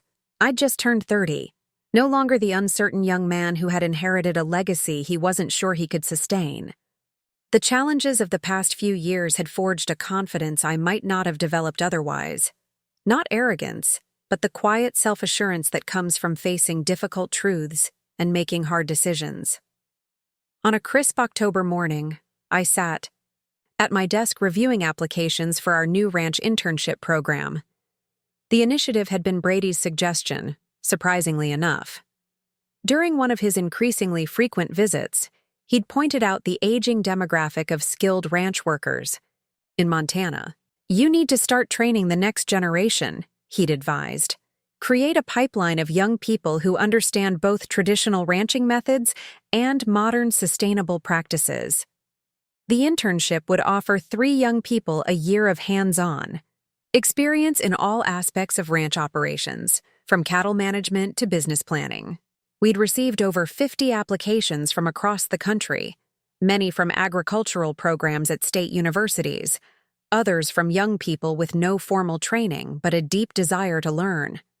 My review was interrupted by Maria, who appeared in the doorway with an uncharacteristically hesitant expression. "There's someone here to see you. Says her name is Claire Porter." The surname sent a jolt through me. "Porter? As in—" "She says she's Elizabeth Porter's cousin," Maria confirmed. "Your birth mother's family." I set the applications aside, my heart suddenly racing. In all the revelations about my origins, I'd never considered that my birth mother might have an extended family still living. The Porter line had ended with Elizabeth in my understanding of family history. "Where is she?" "Waiting on the porch," Maria replied. "Want me to bring her in, or—" "I'll go out," I decided, rising from my desk. The woman on the porch was in her early 50s, with auburn hair streaked with gray and the same heart-shaped face I'd seen in my birth mother's photograph. She turned as the door opened, and I caught my breath at the familiar shape of her eyes. My eyes. "Mason Reynolds?" she asked, extending her hand. "I'm Claire Porter. Thank you for seeing me without an appointment." "Of course," I replied, shaking her hand. Her grip was firm, her gaze direct. "Please, have a seat." We settled into the porch, chairs where so many significant conversations in my life had taken place. Claire Porter seemed to gather her thoughts before speaking. "I should explain why I'm here," she began. "I've been researching my family history for the past few years. A retirement project of sorts. My father was Elizabeth's uncle. Her mother, Sarah's brother. I didn't know Elizabeth had any living relatives," I admitted. Claire nodded. "We lost touch after Sarah moved away from Montana. Family disagreements, the usual story. I knew about Elizabeth only through occasional updates from my father before he passed. I knew she had died young, but not the circumstances." "How did you find me?" I asked.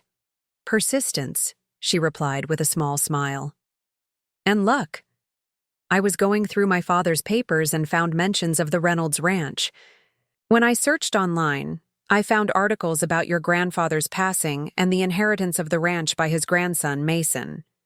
The timing fits with what little I knew about Elizabeth's pregnancy. She hesitated, then continued. I wasn't certain, until I saw your photograph in a local news article about the conservation easement you established. You have the Porter eyes, my father's eyes, Elizabeth's eyes. The revelation that I resembled not just my birth mother, but an entire branch of the family I'd never known created a strange sensation, like discovering a room in a house I thought I knew completely.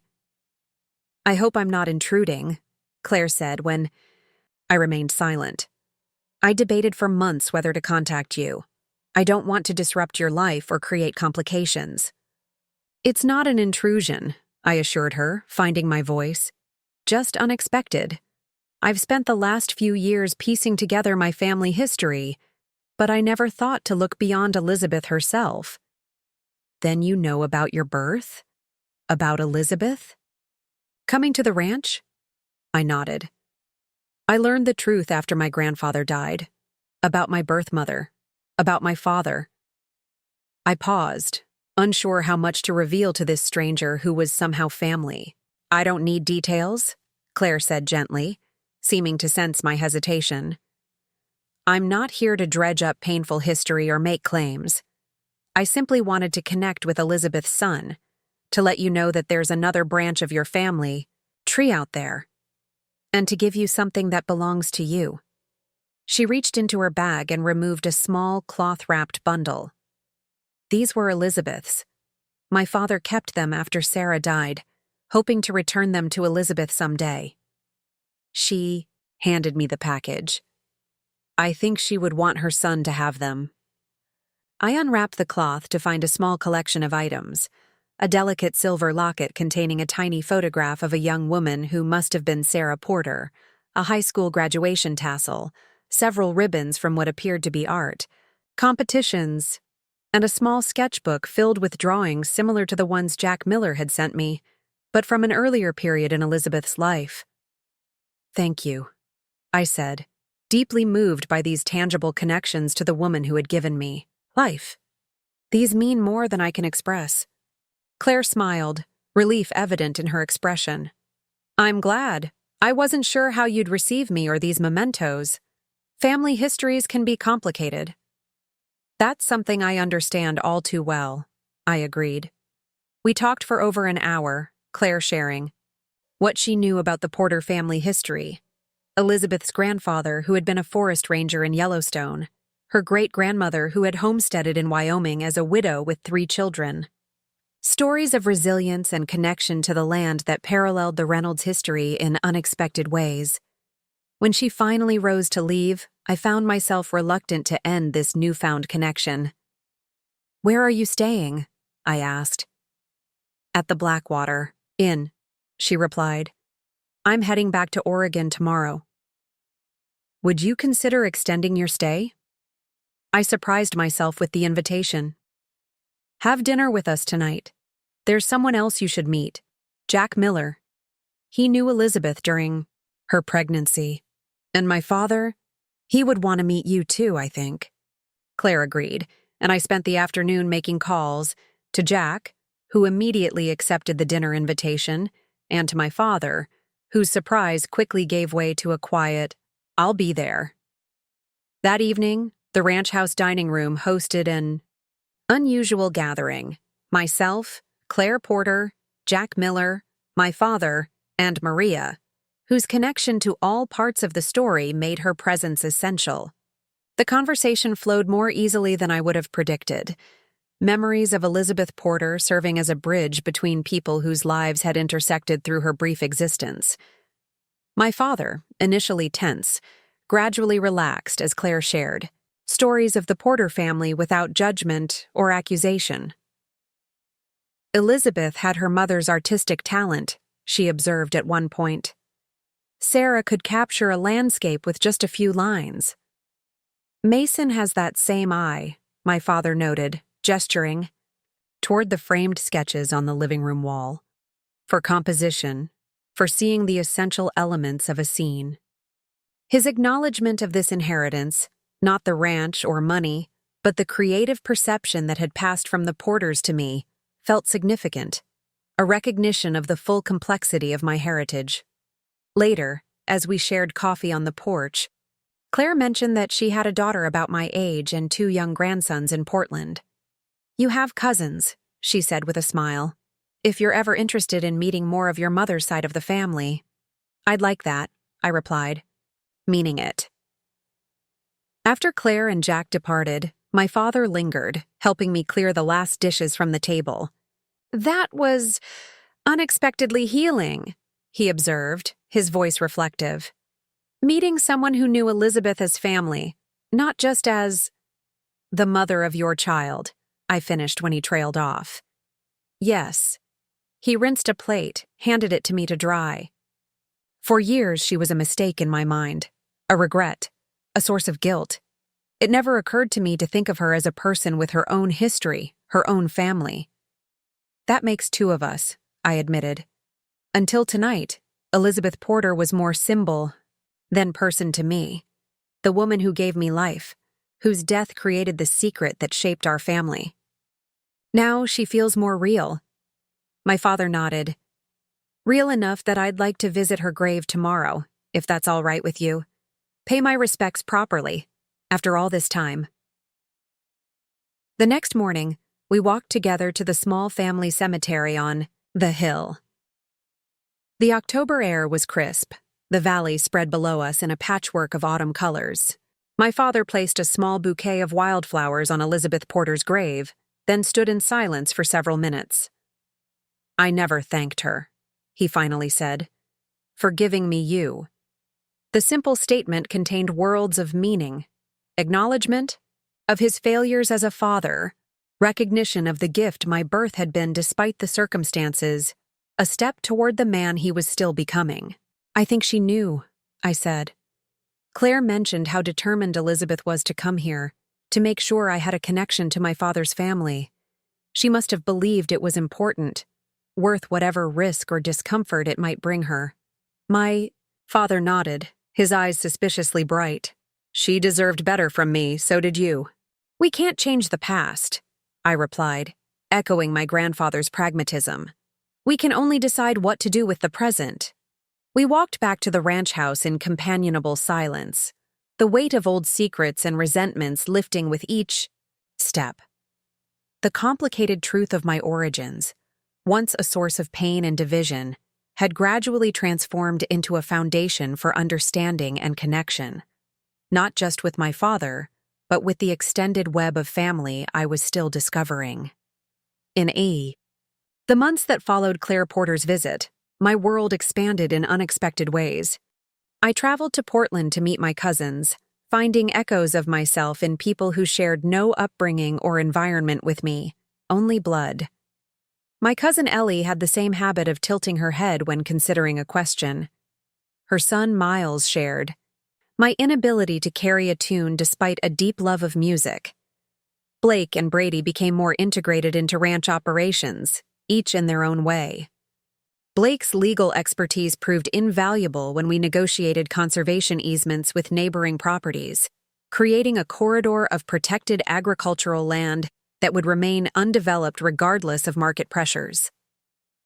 Brady's technological skills transformed our record-keeping and marketing, bringing the ranch's public face into the digital age while respecting its traditional roots. Even Addison found her connection to the Double R, arranging a fashion photo shoot that featured ranch life as the backdrop for a Western heritage clothing line. The sophisticated images captured the beauty and authenticity of working ranch life in a way that respected the reality behind the romantic vision. "Not bad for a city girl," Maria commented, examining the magazine spread. She got the feel of the place right. My father's role evolved as well. After retiring from his investment firm, he began spending 1 week each month at the ranch. He didn't participate much in the physical work. His skills lay elsewhere, but he brought valuable financial and business perspective to our long-term planning. "I'm not trying to take over," he assured me during one of our strategy sessions. This is your operation, your vision. I'm just offering another viewpoint. I appreciate it, I told him truthfully. The ranch benefits from combining different strengths. It was a perspective my grandfather might not have understood. His generation valued self-sufficiency and individual determination above collaboration. But I'd come to see that preserving his legacy didn't mean doing everything exactly as he had done it. It meant honoring the core values he'd instilled while adapting to changing circumstances and opportunities. The ranch's internship program launched successfully, bringing 3 promising young people to the Double R. Sophia, a recent agriculture program graduate from Washington State. Derek, a 4th-generation rancher's son from Texas whose family had lost their land to corporate agriculture. And Mia, a city-raised environmental science major determined to bridge the gap between conservation and working lands. Their fresh perspectives and questioning minds challenged me to articulate the why behind ranch practices I'd taken for granted, to distinguish between traditions worth preserving and methods that could be improved. Their presence injected new energy into the operation, turning the ranch into a place of learning as well as production. On the 5th anniversary of my grandfather's death, I organized a different kind of memorial than the previous year's quiet observances. With my father's blessing, we established the William and Rebecca Reynolds Agricultural Scholarship at Montana State University, designed to support students planning to return to family ranching operations after completing their education. The announcement event, held at the ranch, drew an impressive gathering. Neighboring ranchers, agricultural extension agents, university representatives, and local officials. My father and I presented the scholarship together, partners in honoring the past while investing in the future. My father believed in education, my father told the assembled crowd, though he rarely spoke of it directly. His own opportunities had been limited by the needs of the ranch and the era he grew up in. But he and my mother made sure I had chances. They hadn't. College, travel, exposure to ideas beyond our valley. They did this knowing it might take me away from the life they'd built, because they understood that real love means supporting growth, not demanding replication.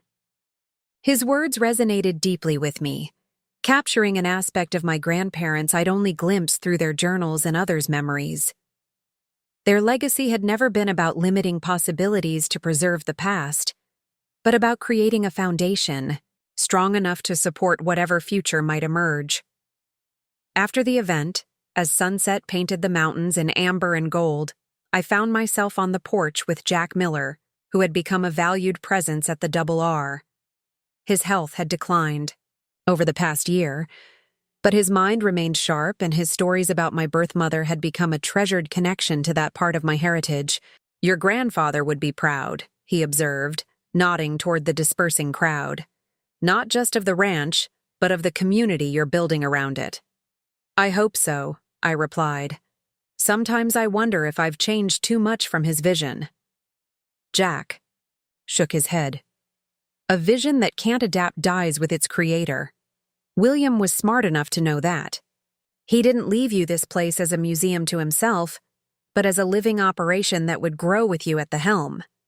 It was similar to what my grandfather had written in his journal about my grandmother's perspective on the ranch, that it was never static, always evolving. The realization strengthened my confidence in the path I'd chosen, honoring tradition while embracing necessary innovation. Later that evening, alone in the study that had once been my grandfather's sanctuary and was now my own, I reviewed the journey of the past 5 years. From the shock of inheritance and the pain of discovering my complicated origins through conflict and reconciliation, to the expanding circle of family and community that now surrounded the Double R, each step had transformed my understanding of what it meant to be a Reynolds. On my desk lay symbols of this journey, my grandfather's pocket watch beside my grandmother's gardening journal, Elizabeth Porter's sketches next to a recent legal document bearing my father's signature as a ranch advisor, a framed photograph of the current ranch team, including interns and part-time workers, standing before the barn my great-grandfather had built. My inheritance had never been simply the land and assets my grandfather left me, though those formed the tangible foundation. The true legacy was more complex and valuable: the capacity to face difficult truths with courage, to choose reconciliation over resentment, to honor the past while building toward the future. Outside my window, the lights of the ranch yard illuminated, a scene that would have been recognizable to generations of Reynolds before me. Horses in the near pasture, outbuildings solid against the darkness, mountains etched against the star-filled Montana sky. Yet within that familiar frame, subtle changes marked my stewardship. Solar panels on the barn roof, the new greenhouse where Mia conducted soil health experiments, the renovated bunkhouse that housed our interns. The Double R Ranch remained what it had always been: a working cattle operation, a family legacy, a piece of Montana history. But it had also become something my grandfather might not have envisioned: a place of learning, a center for community, a bridge between traditional ranching wisdom and contemporary sustainable practices. As I prepared to join my father, Jack, Maria, and the interns for a casual dinner celebrating the scholarship announcement, I felt a sense of rightness, of having honored my grandfather's trust, not by freezing his legacy in amber, but by allowing it to grow in ways that remained true to its essential spirit. I was Mason Reynolds, heir to a ranch, a name, and a complex family history spanning generations and bloodlines. The DNA test that had once threatened to undermine my identity had instead expanded it, revealing connections both biological and chosen that enriched my understanding of myself and my place in the world. In the end, the inheritance I'd fought to protect had protected me as well, providing the solid ground from which I could build a future that honored all parts of my heritage: Reynolds and Porter, rancher and artist, traditionalist and innovator. And in that integration of seeming opposites, I had found the truth my grandfather had trusted me to discover: that legacy is not what we receive, but what we choose to do with what we're given. Looking for more? We've got 2 amazing stories ready for you right on screen. If this one touched you, these are absolutely worth your time. Click to watch them now. And hey, subscribe and hit that bell to never miss our latest uploads.